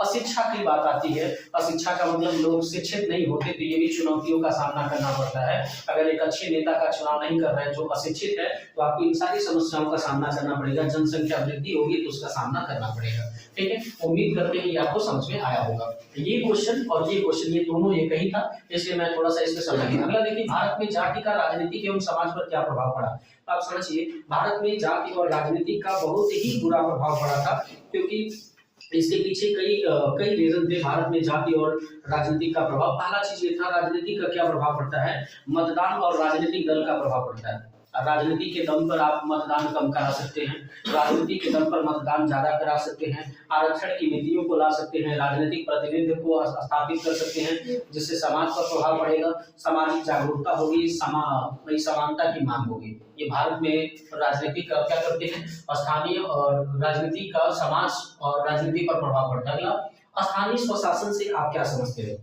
एक ऐसा स्वशासन जिसमें जनता अपनी मर्जी से किसी इंसान को चुनता है, उसी को हम स्थानीय स्वशासन कहते हैं। ये इंपॉर्टेंट रहेगा 4 नंबर में। स्थानीय स्वशासन किसे कहते हैं, एक ऐसा शासन जिसमें जनता अपनी मर्जी से किसी नेता को चुनता है, जैसे प्रधान को, जैसे जिला पंचायत को, जैसे बीडीसी सदस्य को, ये जनता अपनी मर्जी से चुनता है ना। तो इस शासन व्यवस्था को हम स्थानीय शासन व्यवस्था कहते हैं। और स्थानीय समस्या का निजात करने के लिए लोकतंत्र की जड़ें मजबूत होनी चाहिए, सामाजिक प्रशिक्षण होना चाहिए। इसका दोष क्या है, धन और संसाधनों की कमी हो जाती है, शिक्षा और अनुभव की कमी हो जाती है, राजनीतिक हस्तक्षेप लोग करने लगते हैं और इसमें भ्रष्टाचार ज्यादा बढ़ जाता है। तो ये सारी समस्याओं का सामना इंसान को करना होता है। अगला, राजनीतिक दल से आप क्या समझते हैं। भाई राजनीतिक दल क्या है, वह शासन प्रणाली जिसमें चुनाव इंसान लड़ता है और सत्ता प्राप्त करने के लिए, शासन चलाने के लिए चुनाव लड़ता है, वैसी प्रणाली को हम राजनीतिक दल प्रणाली शासन कहते हैं, ठीक है। दूसरा चीज, इनमें जनमत की विचारधारा होनी चाहिए। अगर आपको राजनीतिक दल में उतर रहे हैं तो जनमत यानी जनता अगर आपको सही मान रही है तो वो जनता आपको वोट करेगी। संगठित संरचना होनी चाहिए, चुनाव में आपकी भागीदारिता होनी चाहिए। आप चुनाव लड़ रहे हैं तो चुनाव में लड़ रहे हैं तो आपको कुछ चीजें पता होनी चाहिए कि कहाँ से वोट मिलने वाला है, सत्ता प्राप्त करने की इच्छा होनी चाहिए, जनता के हितों का प्रतिनिधित्व करने वाला होना चाहिए। उम्मीद करते हैं ये सारी बातें आपको समझ में आई होगी, ठीक है, नोट डाउन कर लीजिए। दोस्तों अगला क्वेश्चन समझते हैं कि संघवाद से आप क्या समझते हैं। अच्छा, संघवाद क्या है। संघवाद को अंग्रेजी में फेडरलिज्म कहते हैं। संघवाद को हम अंग्रेजी में फेडरलिज्म कहते हैं। यह एक राजनीतिक प्रणाली होती है दोस्तों, जिसमें केंद्र, राज्य, प्रांत या राज्यों की स्वायत्तता को बढ़ावा मिलता है, जो मिलकर एक आदर्श राष्ट्र का निर्माण करते हैं, उसे संघवाद कहते हैं। अगर सिंपल वे में कहें, किसी देश में यदि 2 या 2 से अधिक स्तर की सरकारें हो तो वहाँ संघवादी प्रवृत्ति होती है। जैसे किसी भी देश में 2 या 2 से पार्टी मिल करके अगर बना रहे हैं सरकार, तो उसे गठबंधन सरकार कहते हैं या संघवादी सरकार बोल सकते हैं, ठीक है। और संघीय व्यवस्थाएं कह सकते हैं भाई संघवाद क्या है, तो थोड़ा सा इसी को लगे संघीय व्यवस्था भी समझ लीजिए कि संघीय व्यवस्था क्या है। कि संघीय व्यवस्था आप कह सकते हैं सरकार का वह रूप जिसमें शक्ति का विभाजन आंशिक रूप से केंद्र सरकार और राज्य सरकार के बीच बटा हो, उसी को हम संघीय व्यवस्था कहते हैं, ठीक है। सरकार का एक ऐसा स्वरूप जिसका कार्य केंद्र सरकार राज्य सरकार दोनों देखता हो, उसी को हम संघीय व्यवस्था कहते हैं। जातिवाद क्या है, देखिए वह सामाजिक सोच जिसमें जाति के नाम पर आधार पर श्रेष्ठ और हीन का वर्णन किया जाता है, श्रेष्ठ या हीन के नाम पर वोट दिया जाता है, उसे जातिवाद प्रणाली कहते हैं। जिसमें जाति के नाम पर लोग भेदभाव करते हैं। हमारे समाज में ही जाति के नाम पर लोग आपस में भेदभाव करते हैं। दूसरा चीज, समाज में असमानता फैलती है कि ये इस जाति का है, मैं इसके साथ नहीं बैठूंगा, इसके साथ नहीं उठूंगा, इसके साथ नहीं बोलचाल रखूंगा। राजनीतिक और सामाजिक शोषण भी होता है जातिवाद के नाम पर। दूसरा, समानता के सिद्धांतों का उल्लंघन होता है। समानता का सिद्धांत ये कहता है कि हमें अपने समाज में चाहे वो इंसान किसी भी धर्म का हो, उसके साथ समान तरीके से पेश आना चाहिए, लेकिन हम उस सिद्धांत का क्या करते हैं, उल्लंघन करते हैं, उस सिद्धांत को बिल्कुल ही नहीं मानते। अगला चीज है उत्तरदायी शासन का क्या अर्थ है। उत्तरदायी शासन किसे कहते हैं, ऐसी शासन व्यवस्था जिसमें सरकार अपने कार्यों, अपने निर्णयों और नीतियों के लिए जनता के प्रति जवाबदेही होती है, उसी को हम क्या कहते हैं, उत्तरदायी शासन प्रणाली कहते हैं। इसमें जनता के प्रति जो सरकार होती है वो जवाब देना पड़ता है। इसमें लोकतांत्रिक व्यवस्था होती है, कानून का शासन होता है और विपक्ष की अहम भूमिका होती है। दूसरा चीज, गठबंधन सरकार से आप क्या समझते हैं, एक ऐसी सरकार जिसमें 2 या 2 से अधिक राजनीतिक पार्टियां मिलकर के एक सरकार बनाती हैं, उसे गठबंधन सरकार कहते हैं। जैसे अभी बीजेपी की गठबंधन सरकार बनी थी, जो नीतीश से जुड़ करके बनी थी। बीजेपी की गठबंधन सरकार बनी थी बिहार से, नीतीश कुमार जब उनसे जुड़े थे, उनसे मिले थे, तो वह जो सरकार थी वो गठबंधन की सरकार थी, ठीक है। और अगर इंडिया जीता होता, इंडिया एयरलाइंस जो महागठबंधन की सरकार थी, जिसमें कई लोग थे, जैसे सपा था, कांग्रेस था, ठीक है, कई पार्टियां मिल करके अगर वो सरकार बनी होती तो उसको महागठबंधन सरकार कहते। लेकिन फाइनली बीजेपी ने अपना गवर्नमेंट बनाया तो वो गठबंधन की सरकार थी, क्योंकि उन्होंने गठबंधन करके सरकार बनाया था, वो खुद के दम पर सरकार नहीं बनी थी। 2 पार्टियां मिलकर के जब एक नई सरकार बनाती है तो उसे गठबंधन सरकार हम कहते हैं, ठीक है। इसमें जो भी चीजें होती है वो एक दूसरे के बीच शेयर होती है। अगर किसी को कुछ करना है तो दूसरी वाली पार्टी से भी पूछना पड़ेगा कि मैं ये काम कर रहा हूँ, आपको कोई आपत्ति तो नहीं है, जाहिर सी बात है। दूसरा चीज, समझौता होता है और आपसी सहयोग बना रहता है। समझौता लोग करते हैं, ठीक है, मैं यहाँ से यहाँ तक का क्षेत्र का देखरेख करूंगा और आप यहाँ से यहाँ तक के क्षेत्र का देखरेख करिए। तानाशाही पर रोक होता है। अगर कोई एक आदमी, कोई एक पार्टी तानाशाही दिखा रहा है तो दूसरा आदमी चाहे तो उसकी पार्टी से निकल सकता है, उसकी सरकार को ढा सकता है। तीसरा चीज, सहकारी और राजनीतियां होती है, लोग मिल करके एक साथ मिल करके राजनीति करते हैं समाज में, ठीक है। उम्मीद करते हैं कि आपको समझ में आया होगा। चलिए दोस्तों, अगला टॉपिक समझते हैं हम लोग, भारतीय राजनीति में जाति की क्या भूमिका है। अच्छा दोस्तों देखिए, भारतीय राजनीति में जाति की बहुत ही अहम भूमिका है। कहीं कहीं तो ऐसा देखने को आपको मिलेगा कि राजनीति में लोग जाति के नाम पर वोट मांगते हैं। यार तुम मेरी जाति को, मुझे वोट नहीं करोगे, मैं तुम्हारा सपोर्ट करूंगा। जाति के नाम पर लोग वोट मांग लेते हैं, ठीक है। और जातियों के नाम पर ही वोट लोग करते हैं। पढ़े लिखे लोगों को जाति के नाम पर वोट नहीं करना चाहिए, चाहे वो किसी भी जाति का सदस्य हो। अगर वो अच्छा काम करने वाला है, अच्छा नेता है, तो उसे वोट करना चाहिए, ठीक है। तो राजनीति की भागीदारी होती है राजनीति में। दूसरा चीज, सामाजिक न्याय की भूमिका होती है। लोग समाज में न्याय मांगते हैं और समाज में न्याय मांगते हैं तो जाहिर सी बात है लोग जातियों की अहम भूमिका निभाते हैं। नेतृत्व का उभार आता है। दूसरा चीज, हम एक और क्वेश्चन देखते हैं, विकेंद्रीकरण क्या, डिसेंट्रलाइजेशन, इसके लिए भारतीय संविधान में क्या क्या विशेषताएं हैं। देखिए, विकेंद्रीकरण किसे कहते हैं, जिसमें सत्ता, निर्णय लेने की क्षमता और प्रशासनिक अधिकार केंद्र सरकार से निचले स्तर के अधिकारियों को लौटा दिया जाता है, उसी शासन प्रणाली को हम विकेंद्रीकरण शासन प्रणाली कहते हैं। और इसमें क्या होता है, इसकी प्रमुख विशेषताएं हैं, सत्ता का वितरण हो जाता है, भाई इसमें सत्ता एक इंसान से दूसरे इंसान पर ट्रांसफर होती रहती है, दूसरा लोगों की इसमें भागीदारी होती रहती है, सामाजिक समावेश होता रहता है, नीति और निर्णय में स्वायत्तता होती रहती है। अभी आपको संघवाद यहाँ बताया ही है, संघवाद आपको यहाँ समझा दी है, तो दोबारा उसको बताने की आवश्यकता नहीं है। अगला, लैंगिक असमानता से क्या आशय है? भारत की राजनीति पर महिलाओं के प्रतिनिधित्व पर प्रकाश डालिए। देखिए, जिस देश में लोग क्या करते हैं, लिंग के नाम पर एक दूसरे से झगड़ा करते हैं, भेदभाव करते हैं, जैसे स्त्री पुरुष, लिंग का मतलब होता है कि स्त्री पुरुष के नाम पर, मेल फीमेल के नाम पर लोग झगड़ा करें, तो वो लैंगिक असमानता होती है। ठीक है, जिसमें पुरुष और महिलाओं के बीच अधिकार, अवसर, संसाधन और समानता में असमानता होती है, उसी को हम क्या कहते हैं? लैंगिक असमानता कहते हैं। जिससे लोग मानते हैं कि स्त्रियां नहीं कर सकती, ठीक है, वो ये काम नहीं कर सकती या पुरुष ये काम नहीं कर सकते, ये लैंगिक असमानता है। और इसमें भारतीय राजनीति में महिलाओं के प्रतिनिधित्व क्या है? जैसे शिक्षा में असमानता, कहीं कहीं अभी भी आपको देखने को मिलेगा कि भारतीय समाज में लड़कियों को अभी भी कुछ घर ऐसे हैं जो लड़कियों को शिक्षा नहीं देते हैं, नहीं पढ़ाते हैं। दूसरा चीज, रोजगार में भी अंतर देखने को मिलेगा। बहुत सारी ऐसी पढ़ी लिखी लड़कियां हैं जो नौकरी करना चाहती है, लेकिन उनके पेरेंट्स नहीं कराते हैं। ठीक है, ऐसे भी अवसर देखने को मिलेगा। राजनीति में भागीदारी में कमी होती है। बहुत सारी ऐसी लड़कियां जो राजनीति में आने से कतराती है, जाहिर सी बात है, और वो राजनीति में आना ही नहीं चाहती, क्योंकि उन्हें ऐसा लगता है कि हम राजनीति में आ जाएंगे तो हमारा शोषण लोग करेंगे। ऐसा नहीं है, ठीक है, तो उन्हें ये शिक्षा देना पड़ेगा। दूसरा चीज, सामाजिक और सांस्कृतिक में भेदभाव देखा जाता है। लोग समाज में संस्कृति के नाम पर लड़कियों से क्या करते हैं? भेदभाव रखते हैं। वो उनका मानना ये है, यार ये लड़की है तो इसे समाज में कहीं बाहर जाने का अधिकार नहीं है, ठीक है, संस्कृति में कहीं बाहर जाने का अधिकार नहीं है। मतलब स्वास्थ्य और पोषण में असमानता, आप देखेंगे खाने पीने की चीजें में भी लड़कियों से लोग असमानता दिखाते हैं। जाहिर सी बात है कि ये मेरा बड़ा लड़का ही ज्यादा खाएगा, ये थोड़ा बड़ा होगा, कमाएगा, है ना। जाहिर सी बात है, गांव से अगर आप बिलोंग करते हैं तो आप खुद देखिएगा कि अगर एक घराने में बड़ा लड़का है और इकलौता लड़का है और बेटियां 4 हैं, तो 4 को उतना सम्मान नहीं मिलेगा जितना बेटे को मिलेगा। हकीकत यही है। तो खाने पीने की भी समस्याओं में ये सारी चीजें देखने को मिलेगा और ये सारी चीजें अंतर देखने को आपको पाएंगे। अगला चीज है, ये लोकतंत्र से आप क्या समझते हैं? ऑलरेडी आपको समझा दिया लोकतंत्र, यहाँ पे ऑलरेडी आपको समझा दिए हैं, तो उसके बारे में मुझे फिर से दोबारा रिपीट करने की आवश्यकता नहीं है। उम्मीद करते हैं कि आप ये नागरिक शास्त्र का पोर्शन अच्छे से समझ गए होंगे। थोड़ा बहुत अगर आपको डाउट होगा तो वीडियो को फिर से बैक करके देख लीजिएगा, और अगर और ज्यादा आपको सर्च करना है तो गूगल से जाकर के सर्च कर लीजिएगा, या आप नागरिक शास्त्र जो भी है आपके पास क्वेश्चन बैंक है, किताब है, तो वहां से जाकर के आप सर्च करके पढ़ लीजिएगा। चलिए दोस्तों, इसको नोट डाउन करिए, फिर आते हैं हम लोग भूगोल के पार्ट पर। चलिए थोड़ा सा ध्यान से सुनेंगे। एक शायरी है, शायरी ऐसे है कि यह जहमत उठाने की जरूरत क्या है? यह जहमत उठाने की जरूरत क्या है? इश्क है तो छिपाने की जरूरत क्या है? ये जहमत उठाने की जरूरत क्या है और इश्क है तो छिपाने की जरूरत क्या है? आए हो करीब तो ठहरो 2 घड़ी, आए हो करीब तो ठहरो 2 घड़ी, इतना जल्द जाने की जरूरत क्या है? और अगला चीज, मैं तो खुद ही आफ्ताब हूँ, मैं तो खुद ही आफ्ताब हूँ, मेरी कलम को सितारों की जरूरत क्या है? चलिए दोस्तों, अगला क्वेश्चन हम लोग समझते हैं भूगोल के पार्ट का। भूगोल के पार्ट में 10 नंबर का क्वेश्चन आता है, 4 नंबर का लघु उत्तरी और 6 नंबर का दीर्घ उत्तरी।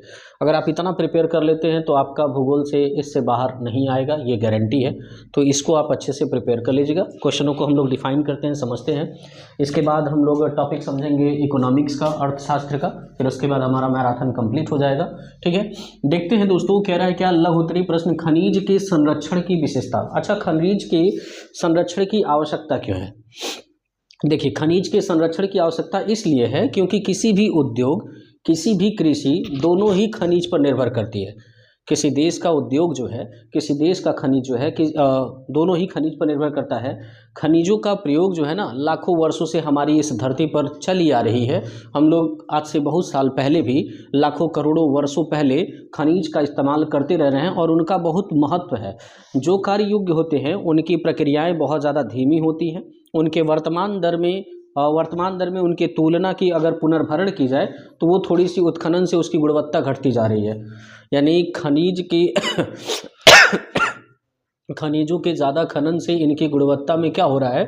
धीरे धीरे प्रॉब्लम क्रिएट हो रहा है। और अगला क्वेश्चन है झूम कृषि की विशेषताएं। अच्छा, झूम कृषि क्या है?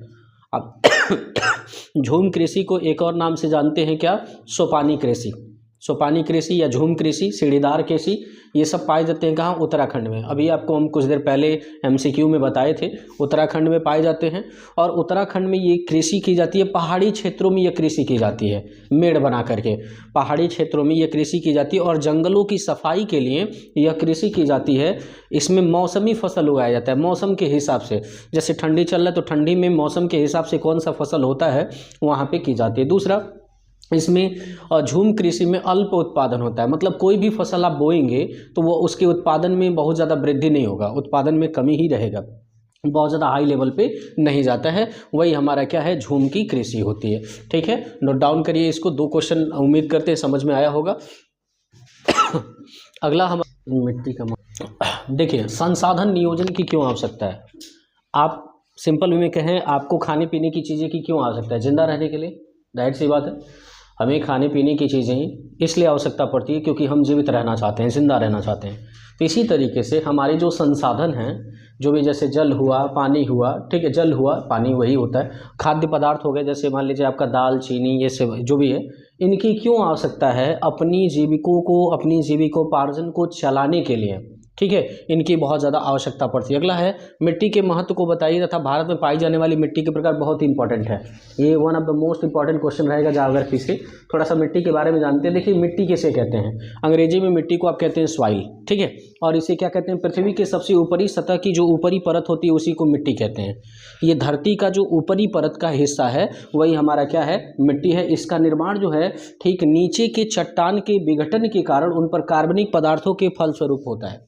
जो नीचे के चट्टान होते हैं, कार्बनिक पदार्थों के फलस्वरूप मिट्टी का निर्माण होता है। और मिट्टी हिंदुस्तान में कई प्रकार की पाई जाती है, जैसे जलोढ़ मिट्टी पाई जाती है, काली मिट्टी पाई जाती है, लाल मिट्टी पाई जाती है, लैटेराइट मिट्टी पाई जाती है और पर्वतीय मिट्टी पाई जाती है। थोड़ा सा इसके बारे में जान लीजिए कि जलोढ़ मिट्टी क्या है। देखिए, जलोढ़ मिट्टी को दोमट मिट्टी कहते हैं। जो जलोढ़ मिट्टी है, जलोढ़ मिट्टी को हम दोमट मिट्टी कहते हैं। इसे कछारी मिट्टी भी कहते हैं, क्योंकि यह कछार एरिया में ज़्यादा पाया जाता है, इसलिए इसे कछारी मिट्टी भी कहा जाता है। यह नदियों द्वारा उठा करके लाया जाता है। जो कछार में नदी हैं, उन नदियों के द्वारा जो मिट्टियाँ काट करके लाई जाती हैं उन्हीं को हम कछारी या जलोढ़ मिट्टी कहते हैं। जलोढ़ इन द सेंस है जल के द्वारा बहा करके लाई हुई मिट्टी को हम जलोढ़ मिट्टी कह सकते हैं। दूसरा चीज़, यह उत्तरी मैदानों में पाई जाती है, जैसे सिंधु में, गंगा में, ब्रह्मपुत्र से यह ज़्यादा आता है। और इस मिट्टी में कौन सा अनाज होता है? तो इस ऐसी मिट्टी में गेहूँ, आलू और धान बहुत ज़्यादा होते हैं। ऐसी मिट्टी में, जलोढ़ मिट्टी में गेहूँ, आलू और धान ज़्यादा मात्रा में पाए जाते हैं। काली मिट्टी को कपास मिट्टी कहते हैं। जो हमारी काली मिट्टी है उसे कपास मिट्टी, और कुछ लोग इसे रेगूर मिट्टी भी कहते हैं। जो आप खेतों में देखते होंगे ना, काली काली मिट्टी, उसे कपासी मिट्टी कहते हैं, उसे रेगूर मिट्टी भी कहते हैं। और अधिक समय तक यह नमी बनाए रखती है, मतलब ज़्यादा समय तक उसमें गीलापन रहता है। दूसरा चीज़, इसमें कपास उगाया जाता है। यह गुजरात, मध्य प्रदेश, आंध्र प्रदेश और इत्यादि जगहों पर पाया जाता है। इसमें मसूर होता है, चना होता है, धान होता है। जो काली मिट्टी होती है ना, काली मिट्टी में मसूर ज़्यादा उगा लेते हैं, चना लोग उगा लेते हैं, धान भी उगा लेते हैं। और अगला चीज़ है, तीसरा मैंने आपको बताया था कि यह लाल मिट्टी। अच्छा, लाल मिट्टी क्या होता है? यह चट्टानों के द्वारा काट करके लाई जाती है और ऐसी मिट्टी को हम कहते हैं लाल मिट्टी, ठीक है। यह दक्षिण भारत में ज़्यादा पाई जाती है, जैसे मध्य प्रदेश में, उड़ीसा में, झारखंड में, ऐसे जगह पाया जाता है। और लाल मिट्टी में धान कम होता है। जो लाल मिट्टी होती है ना, उसमें धान ज़्यादा नहीं होता, उसमें धान की उपज जो होती है, धान की जो पैदावार होती है वो कम होती है। अगला लैटेराइट मिट्टी क्या है? पश्चिम बंगाल से लेकर के असम तक, जहाँ तक आपको देखने को मिलेगा वहाँ पर आपको लैटेराइट मिट्टी ही देख पाएंगे। इसमें चाय काफ़ी ज़्यादा मात्रा में होती है और यह केरल में ज़्यादा पाया जाता है। और इसमें सबसे ज़्यादा काजू पाया जाता है। काजू यानी काजू की फसल लैटेराइट मिट्टी में ज़्यादा होती है, ठीक है। जैसे असम से लेकर के पश्चिम बंगाल तक, पश्चिम बंगाल से लेकर असम तक, इन मिट्टियों में ज़्यादातर काजू की खेती लोग ज़्यादा करते हैं, काजू का पेड़ ज़्यादा लगाते हैं। अगला है रेतीली मिट्टी। रेतीली मिट्टी क्या है? जिसे आप बलुई मिट्टी कह सकते हैं, ठीक है। ये क्या है? रेगिस्तान के थार प्रदेश में जो मिट्टी पाई जाती है उसे रेतीली मिट्टी कहते हैं। और इसमें क्या होता है? बाजरा होता है, ज्वार होता है, तिलहन होता है। ये ऐसी चीज़ें रेतीली मिट्टी में पाई जाती हैं। और अगला और लास्ट है पर्वतीय मिट्टी। अच्छा, पर्वतीय मिट्टी को कंकड़ी मिट्टी भी कहते हैं। इसमें कंकड़ पत्थर पाए जाते हैं, इसलिए इसे कंकड़ी मिट्टी भी कहते हैं। और इसमें गर्म मसाले की खेती ज़्यादा होती है। जो गरम मसाला हम लोग खाते हैं ना खाने में, उसकी खेती इसमें क्या की जाती है? ज़्यादा की जाती है। अगला, विदेशी व्यापार से आप क्या समझते हैं? एक ऐसा व्यापार, एक देश जो है दूसरे देश से जब किसी सामान को मंगाता है या अपने सामानों को दूसरे देश में भेजने का काम करता है, ठीक है, उसी को हम व्यापार कहते हैं, विदेशी व्यापार। मतलब दो देशों के बीच के व्यापार को क्या कहते हैं, विदेशी व्यापार कहते हैं। अगला, वन प्रबंधन को कितने भागों में बांटा गया है? तो आप जानते हैं कि वन प्रबंधन जो है, वन प्रबंधन को हम लोग कई भागों में बांटे हैं, जैसे सुरक्षा और संरक्षण का नियम, यानी वन प्रबंधन में सुरक्षा बनाया गया है। जो वन के अधिकारी होते हैं वो वन को बचाते हैं, वनों के जो जंगली जीव हैं उनको बचाने का काम करते हैं, और जो जंगल में उत्पादन हो रहा है उनको बचाने का काम करते हैं। सुधार और प्रकाश पे वो लोग क्या करते हैं, ध्यान देते हैं। अगला, सड़क परिवहन के सापेक्षिक लाभ बताइए। अच्छा, सड़क बनने से क्या लाभ है? सड़क बनने से आपको बहुत सारा लाभ है। जैसे जो डिस्टेंस है वो कम हो जाता है। अब मान लीजिए लंबी दूरी तय करके जाना है तो आप शॉर्ट दूरी में भी क्या कर सकते हैं, आसानी से जा सकते हैं। आवागमन का सुविधा उपलब्ध हो जाता है, सवारियां उपलब्ध हो जाती हैं। दूसरा चीज़, सस्ती और संरचनाएं हो जाती हैं। सड़क बनने से बहुत सारी चीज़ें होती हैं, जैसे दूरी और दूरी तक की पहुंच हो जाती है। सामाजिक और ग्रामीण विकास में मदद होता है, यानी गांव से लेकर के शहर तक पहुंचने में इंसान को बहुत समय का वक्त नहीं देना पड़ता। अगर सड़क न बने तो नुकसान होगा, ज़्यादा दिक्कत होगा। अगला है, ऊर्जा के परंपरागत स्रोत के बारे में बताइए। अच्छा, ऊर्जा के परंपरागत स्रोत क्या है? आप सिंपल वे में समझिए कि ऊर्जा के परंपरागत स्रोत किसे कहते हैं, ठीक है। थोड़ा सा बंद करिए कि दोस्तों क्या है ऊर्जा के परंपरागत स्रोत। अच्छा, ऊर्जा के परंपरागत स्रोत किसे कहते हैं? देखिए, एक ऐसा ऊर्जा के स्रोत जैसे कोयला हो गया, पेट्रोलियम हो गया, गैस हो गया, ईंधन, जो लंबे समय से क्या करते हैं, हम अपने इस्तेमाल में लेके आ रहे हैं।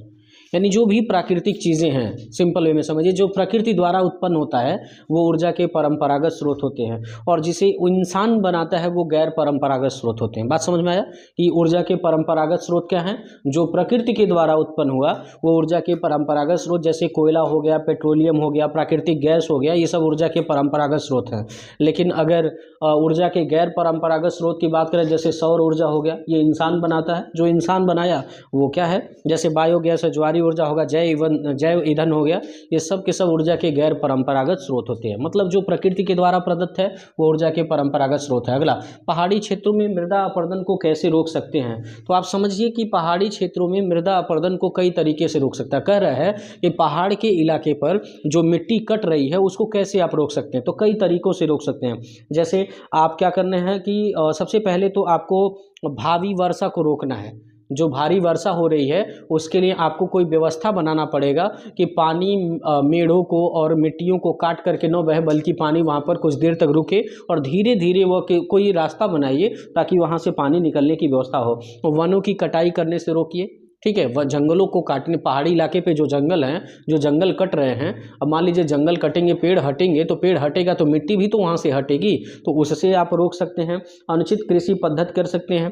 भाई, आप जो उचित कृषि है, जो भी अच्छी खासी कृषि है, उसका प्रयोग करके आप मृदा को रोक सकते हैं। दूसरा चीज़ है सामाजिक और मानव गतिविधियाँ, जो मनुष्य की गतिविधियाँ हैं ना, जंगल का विनाश करने में, पहाड़ी इलाके से मिट्टियों को हटाने में, इन जो हमारे गैर कानूनी गतिविधियां हैं उनको रोक करके हम पहाड़ी इलाके से मिट्टी को कटने से बचा सकते हैं, ठीक है। अगला है आर्थिक गतिविधि से आप क्या समझते हैं? अच्छा, आर्थिक गतिविधि क्या है? मनुष्य की आवश्यकताओं को पूरा करने के लिए जो सेवाओं में हम उत्पन्न करते हैं उसी को हम आर्थिक गतिविधि कहते हैं। अपनी ज़रूरतों को पूरा करने के लिए जो भी चीज़ें हम इस्तेमाल करते हैं वो सब आर्थिक गतिविधि में आता है। जैसे उत्पादन में, जैसे वितरण में, उपभोग में, मानव आवश्यकताओं की पूर्ति में, धन अर्जन करने के साधन में, जो भी चीज़ हम इस्तेमाल करते हैं वो सारी की सारी चीज़ें आर्थिक गतिविधि के अंतर्गत आती है। दूसरा चीज़ है, ये थोड़ा सा इंपॉर्टेंट क्वेश्चन है, खुली बेरोजगारी और प्रच्छन्न बेरोजगारी में अंतर क्या है? अच्छा, खुली बेरोजगारी क्या है? पूरी तरह से एक ऐसी बेरोजगारी जो पूरी तरह से मतलब भिन्न हो, पूरी तरह से अलग हो, वो खुली बेरोजगारी होती है। इसमें आय की कमी होती है, इसमें लोगों को पैसा कम मिलता है। अच्छा, प्रच्छन्न बेरोजगारी है। प्रच्छन्न बेरोजगारी किसे कहते हैं? योग्यता के अनुसार इंसान को काम न मिले वैसी बेरोजगारी को हम क्या कहेंगे? प्रच्छन्न बेरोजगारी कहते हैं। जैसे आप योग्य हैं लेकिन आपकी योग्यता के अनुसार आपको काम नहीं मिल रहा है, तो ऐसी बेरोजगारी कैसी बेरोजगारी कहलाएगी? प्रच्छन्न बेरोजगारी कहलाएगी, ठीक है। अगला टॉपिक समझते हैं। अगला देखिए, संसाधन का अर्थ बताइए तथा वर्गीकरण कीजिए। हमारे समाज में किस प्रकार के संसाधन पाए जाते हैं उसके बारे में जान लीजिए। कह रहा है क्या, किसी संगठन में किसी भी संगठन में संसाधनों की पहचान करना, ठीक है, उनका पूर्वानिर्माण करना और प्रक्रिया का अनुकलन करना, यही संसाधन कहलाता है। और दूसरा चीज़, यह संसाधन सही तरीके से, कुशल तरीके से इस्तेमाल कर सकते हैं। और विकास की योजना में संसाधन का वर्गीकरण हो सकता है। दूसरा चीज़, संसाधनों के प्रबंधन को पारदर्शिता करने में हम संसाधन का प्रयोग कर सकते हैं। थोड़ा सा इशू। देखिए दोस्तों, अगला क्वेश्चन है कि संसाधन का अर्थ बताइए, इसका वर्गीकरण कीजिए, ठीक है। और अगला है हमारा, भारत की अर्थव्यवस्था में कृषि का महत्व क्या है। देखिए, भारत की अर्थव्यवस्था में कृषि के महत्व पर थोड़ा सा जान लेती है कि चावल है, कपास है, ठीक है। अर्थव्यवस्था में, हमारी अर्थव्यवस्था में संसार की अन्य व्यवस्थाओं से, अर्थव्यवस्थाओं से जो विदेशी व्यापार या अन्य विदेशी द्वारा निर्देशित किया जाता है, जोड़ा जाता है, उसे हम अर्थव्यवस्था कहते हैं। बात समझ रहे हैं। दूसरा चीज़ ये है कि भारत की अर्थव्यवस्था में हमारे कृषि का बहुत ज़्यादा महत्व है, क्योंकि जो भी चीज़ें हम उगाते हैं, जो पैदा करते हैं, उसे मार्केट में बेचते हैं, और बेचने के बाद जो पैसा मिलता है एक देश को, उससे देश की अर्थव्यवस्था को सुधारने में हमारे देश की गवर्नमेंट क्या करती है, मदद करती है। और दूसरा चीज़, अत्यधिक परिवहन व्यवस्था होता है, ठीक है। और राजनीति का विकास भी अगर इस कहा जाए तो इस पर डिपेंड रहता है। अगला है कि भू निम्नीकरण से क्या आशय है, यानी भूमि जो है इतना बहुत तीव्र गति से ख़त्म हो रहा है, उसका वजह क्या है। बहुत ज़्यादा खादों का इस्तेमाल करना।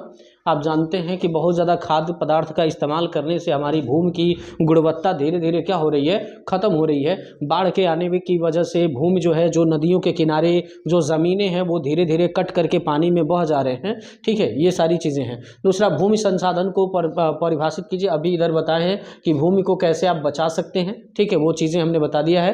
कि मानव विकास सूचकांक क्या है, ये थोड़ा सा इंपॉर्टेंट रहेगा, इसके बारे में आप जान लीजिए कि मानव विकास सूचकांक किसे कहते हैं। थोड़ा सा इसको हम बताएंगे कि मानव विकास सूचकांक है। देखिए, मानव विकास सूचकांक को कहते हैं ह्यूमन डेवलपमेंट इंडेक्स, जैसे शॉर्ट फॉर्म में कहते हैं HDI, ठीक है। तो मानव विकास सूचकांक क्या है, जीवन प्रत्याशा, शिक्षा और प्रति व्यक्ति आय संकेतक का एक सांख्यिकीय समग्र सूचकांक है, जिसका उपयोग मानव के विकास के लिए किया जाता है। और मानव के विकास को 4 स्तरों में बांटा गया है, जैसे शिक्षा के स्तर में, जीवन प्रत्याशा के स्तर में, आय के स्तर में। ये मानव विकास सूचकांक इसी को बोलते हैं, जिसे 4 स्तरों में बांटा गया है। एक है शिक्षा, दूसरा है हमारा जीवन प्रत्याशा, और अगला है आय। अगला क्या है, गैर परंपरागत ऊर्जा के संसाधन से आप क्या समझते हैं, अभी बताएं आपको। ऊर्जा के परंपरागत और गैर परंपरागत दोनों बताएं। एक ऐसी ऊर्जा जो प्रकृति द्वारा प्राप्त हो, वो ऊर्जा के क्या है, परंपरागत हैं। लेकिन ऊर्जा के गैर परंपरागत स्रोत किसे कहेंगे, एक ऐसी ऊर्जा जो मनुष्य बनाया हो, उसी को ऊर्जा का गैर परंपरागत स्रोत कहते हैं। अगला, और ये सबसे इंपॉर्टेंट रहेगा, चावल अथवा गेहूं की खेती के लिए भौगोलिक दशाएं बताइए। यानी चावल की खेती या गेहूं की खेती के लिए क्या क्या चीज़ें जरूरी हैं। देखिए, चावल की खेती के लिए भारत के अधिकांश लोगों का खाद्यान्न चावल है। अधिकांश लोग हिंदुस्तान में चावल पे डिपेंड रहते हैं। चीन के बाद भारत जो है चावल उत्पादन करने में पहले नंबर पे आता है। यानी कहा जाए तो चीन के बाद भारत जो है दूसरे नंबर पे, लेकिन अपने वहाँ एशिया में पहले नंबर पे, ठीक है। यह खरीफ की फसल है। इसे चावल उगाने के लिए 25 डिग्री सेल्सियस से लेकर के 100 सेंटीमीटर की आर्द्रता होनी चाहिए। और भौगोलिक दशाएं थोड़ा जान लीजिए, तापमान कैसा होना चाहिए। अगर तुम चावल उगाते हो तो उष्णकटिबंधीय मानसून होना चाहिए। यह जलवायु पे पौधा डिपेंड करता है। चावल की खेती को बोते समय उस समय तापमान 20 डिग्री सेल्सियस होना चाहिए, और चावल पकते समय तापमान 27 डिग्री सेल्सियस से ज़्यादा नहीं होनी चाहिए। अगला, वर्षा कितनी होनी चाहिए। चावल की खेती के लिए 150 सेंटीमीटर की वर्षा की आवश्यकता होती है। उत्तर प्रदेश, पंजाब और 75 दिनों में, अगर कहा जाए तो 75 दिनों में चावल तैयार हो जाता है। यानी चावल की खेती लगभग 75 दिनों तक पानी उसमें रहना चाहिए। धीरे धीरे थोड़ा थोड़ा कम बेसी जो भी है वो लगातार पानी रहता है, तो चावल अच्छी मात्रा में उत्पन्न होता है। दूसरा चीज़, मिट्टी कैसी होनी चाहिए। चावल की खेती के लिए चिकनी मिट्टी चाहिए, कछारी मिट्टी चाहिए और दोमट मिट्टी चाहिए। ऐसी मिट्टियों में चावल की खेती होती है। मानवीय श्रम होता है। उत्पादन क्षेत्र, मतलब चावल की खेती कहाँ कहाँ की जाती है, आंध्र प्रदेश में, पश्चिम बंगाल में, उत्तर प्रदेश में, बिहार में, उड़ीसा में, पंजाब में, ऐसे जगहों पर चावल की खेती की जाती है। ठीक उसी तरीके से क्वेश्चन बनता है गेहूं का। गेहूं का भी आप जान लीजिए, इंपॉर्टेंट है कि भारत में गेहूं जो है यह लोगों का प्रमुख फसल है। गेहूं का लगभग 97% क्षेत्र यहाँ पे सींचा जाता है। यहाँ का तापमान कैसा होना चाहिए, शीतोष्ण कटिबंधीय जलवायु का यह पौधा है, और ठंडी जलवायु में यह होता है। उगते समय उगते समय 10 डिग्री सेल्सियस तथा पकते समय 20 डिग्री सेल्सियस तापमान होना चाहिए। इसके भाई गेहूं की खेती को ज़्यादा बारिश की ज़रूरत नहीं पड़ती, कम ही बारिश में हो जाता है। ठंडी के मौसम में हल्की फुल्की में आप समझते हैं 2-4 बार पानी चलाइए हो जाता है, लेकिन चावल की खेती को 2-4 बार पानी चलाने से नहीं होता, कम से कम 7 बार 8 बार पानी चलाएंगे तब जाकर के वो चावल की खेती तैयार होती है। लेकिन गेहूँ में 3 या 4 पानी में हमारा गेहूँ तैयार हो जाता है। और कैसी मिट्टी में हो जाती है, या बलुई मिट्टी में, दोमट मिट्टी में ये सारी चीज़ें होती हैं। गेहूँ की खेती के लिए समतल भूमि चाहिए, इसमें श्रमिक चाहिए। और गेहूँ सबसे ज़्यादा कहाँ उगाया जाता है, उत्तर प्रदेश में, पंजाब में, हरियाणा में, मध्य प्रदेश में और आंध्र प्रदेश में। ये था आपका भूगोल से क्वेश्चन। इन क्वेश्चनों को आप नोट डाउन कर लीजिएगा, प्रिपेयर कर लीजिएगा और अच्छे से तैयार कर लीजिएगा, तो ये आपका क्लियर हो जाएगा। इसके बाद इकोनॉमिक्स। चलिए दोस्तों, अगला इंपॉर्टेंट क्वेश्चन समझते हैं और ये हमारा लास्ट है, आर्थिक मतलब अर्थशास्त्र इकोनॉमिक्स से, है ना। इसके बाद हमारा पार्ट क्लियर हो जाएगा। इन क्वेश्चनों को आप एक बार नोट डाउन कर लीजिए, अभी मैं पढ़ के आपको बता दे रहा हूँ। फिर इसके बाद हमारा ये मैराथन कंप्लीट होगा। आप एटलीस्ट कम से कम इतना ज़रूर पढ़ लीजिएगा, ठीक है। तो आपको मैं बार बार आपसे यही कह रहा हूँ कि आपको मिनिमम कम से कम 55-60 नंबर का एग्ज़ाम में हूबहू देखने को मिल जाएगा। इससे बाहर क्वेश्चन बहुत कम पूछता है, तो इतना आप अच्छे से ज़रूर प्रिपेयर करिए। अगर आप जाहिर सी बात है, अगर अभी तक आप एसएसटी बहुत अच्छे से नहीं पढ़े हैं तो इतने क्वेश्चनों को आप पढ़ लीजिए, आपका एग्ज़ाम नो डाउट बहुत ही शानदार जाएगा, बहुत ही शानदार, बहुत ही बेहतरीन। दूसरा चीज़, इसका मैं एक वीडियो ऑलरेडी एमसीक्यू का बहुविकल्पी का बना चुका हूं। अगर आप उसको नहीं देखे होंगे तो उसका जो लिंक है मैं डिस्क्रिप्शन में दे दिया हूं, वहां से जाकर के आप आसानी से देख सकते हैं, कोई इशू नहीं होगा। दूसरा चीज़ ये दोस्तों कि मैं अभी तक आपसे सब्सक्राइब करने के लिए नहीं बोला हूं और ना ही मैं जल्दी कहता हूं, ये मेरी आदत भी नहीं है। तो अगर आपको अच्छा लगेगा, बेनिफिट लगेगा तो ज़रूर शेयर कर दीजिएगा और सब्सक्राइब कर लीजिएगा, ठीक है, ताकि आने वाले नेक्स्ट संडे को आप हिंदी का मैराथन क्लास पा पाएँ और इंग्लिश का बेजोड़ बेहतरीन मैराथन क्लास आपको मिलेगा लगभग 10-12 घंटे का, ठीक है। उससे बाहर एग्ज़ाम में कुछ नहीं आता है और बहुत ही फुल एक्सप्लेनेशन के साथ पूरे चैप्टर का फुल एक्सप्लेनेशन, पूरा नरेशन, पूरा वॉइस, पूरा आपका प्रीपोजिशन, एडजेक्टिव, जो भी चीज़ें आती हैं इंग्लिश में, सारा का सारा आपको अच्छे से डिफाइन किया जाएगा। चलिए थोड़ा सा ये लास्ट समझाने से पहले एक शायरी सुनते हैं, फिर उसके बाद हम लोग कंप्लीट करेंगे और फिर सेशन को क्लोज करेंगे। देखिए, एक शायरी ऐसे है कि झूठों के शहर में अब सच्चे आने लगे हैं, झूठों के शहर में अब सच्चे आने लगे हैं, आशिकों की गलियों में अब बच्चे आने लगे हैं। झूठों के शहर में अब सच्चे आने लगे हैं, आशिकों की गलियों में अब बच्चे आने लगे हैं। और इन लड़कियों को वहम है कि इनकी खूबसूरती बढ़ गई है, और इन लड़कियों को वहम है कि इनकी खूबसूरती बढ़ गई है। मसला ये है कि फ़ोन के कैमरे अच्छे आने लगे हैं। चलिए ठीक है। अब अगर इस मेरी वीडियो को कोई गर्ल्स देख रही है तो वो अपने आप पे न लें, बस ये का शायरी था, बाकी हकीकत से कोई लेना देना नहीं था। कोई भी लड़की वीडियो को देख रही है तो वो अपनी सुंदरता पे ज़्यादा मतलब वो न ले लें कि सर मुझे क्या, ऐसा कुछ नहीं है, बट एज अ शायरी था, बाकी और कुछ नहीं था, ठीक है। थोड़ा सा लघुतरी समझ लेते हैं हम लोग इसका क्वेश्चन। बस क्वेश्चन मैं आपको पढ़ के बताऊंगा, बाकी आप ट्रिक लगा करके कहीं से किसी भी मटेरियल से आप अच्छे से पढ़ लीजिएगा। देखिए, क्वेश्चन 1 है कि राष्ट्रीय रोजगार अधिनियम 2005 पर टिप्पणी लिखिए। यानी 2005 पर जो मनरेगा, 2005 मनरेगा, राष्ट्रीय रोजगार अधिनियम का मतलब होता है मनरेगा, जो गांव में नाली वाली साफ करते हैं ना, तो उनका क्या क्या काम है, ठीक है, 2005 के अनुसार उस पर लिखना है। दूसरा, राष्ट्रीय आय तथा प्रति व्यक्ति आय में अंतर, यानी राष्ट्रीय आय और हर व्यक्ति जो पैसा कमाता है उसके आमदनी में क्या अंतर है, ये जैव विविधता क्या है, ये ठीक है। मैं बस क्वेश्चन पढ़ के समझा दे रहा हूँ। उपभोक्ता के कुल कितने अधिकार होते हैं, कंज्यूमर जो होता है उसके कितने अधिकार हैं। जैसे कोई सामान खरीदने जा रहा है, आप भी एक उपभोक्ता हैं, आप किसी दुकान पे सामान खरीदने जा रहे हैं तो आपके कुछ अधिकार हैं। आप चाहें तो सामान का वो कुछ चीज़ें, उसका एक्सपायरी डेट, एमएफजी डेट, सब कुछ देख करके खरीदिए, ठीक है। तृतीय क्षेत्र या अन्य क्षेत्रों से कैसे अलग है, जो हमारा प्राथमिक क्षेत्रक, द्वितीय क्षेत्रक है, उनसे तृतीय क्षेत्रक कैसे डिफरेंट है, इसके बारे में। विश्व व्यापार संगठन के क्रियाकलाप का वर्णन कीजिए। भाई WTO जो है ना, वर्ल्ड ट्रेड ऑर्गेनाइजेशन जिसे कहते हैं, उसके क्या क्या कार्य हैं, ये अच्छे बाजार के 2 लक्षण, एक अच्छा बाजार जो है उसके कौन कौन से 2 लक्षण हैं, लौह अयस्क उत्पादन का वितरण कहाँ कहाँ किया जाता है, कैसे होता है, ये भारतीय कृषि पर वैश्वीकरण का क्या प्रभाव पड़ता है, ये क्वेश्चन। औपचारिक व अनौपचारिक साख के मध्य अंतर, इसके बारे में थोड़ा सा आप देख लीजिएगा। और दीर्घोत्तरी में मात्र आप 4 क्वेश्चन प्रिपेयर कर लीजिए, आपका सब प्रिपेयर हो जाएगा। किससे? आपके इकोनॉमिक्स पार्ट से। जैसे पहला क्वेश्चन वैश्वीकरण से आप क्या समझते हैं? वैश्वीकरण दोस्तों बहुत ही इंपॉर्टेंट है, इसको जरूर पढ़िएगा। सड़क परिवहन के विकास का परिचय दीजिए, यानी सड़क जो परिवहन है उसका कितना तीव्र गति से विकास हो रहा है, इसके बारे में बताना है। संगठित और असंगठित क्षेत्रों में अंतर बताना है, और विकास की अवधारणा क्या है, इसमें किन किन घटकों को शामिल किया गया, ये सारी चीज़ें आप टिक लगा करके कहीं से जहाँ भी आपका मटेरियल होगा, ठीक है, आपके पास क्वेश्चन बैंक होगा या अदर चीज़ें होंगी, वहाँ से आ जा करके आसानी से इन क्वेश्चनों को, इनका आंसर देख करके पढ़ सकते हैं। ठीक है दोस्तों, हमारा मैराथन कंप्लीट हो गया, और फिर मिलते हैं दोस्तों नेक्स्ट वीडियो में। टिल देन टेक केयर दोस्तों, बाय बाय।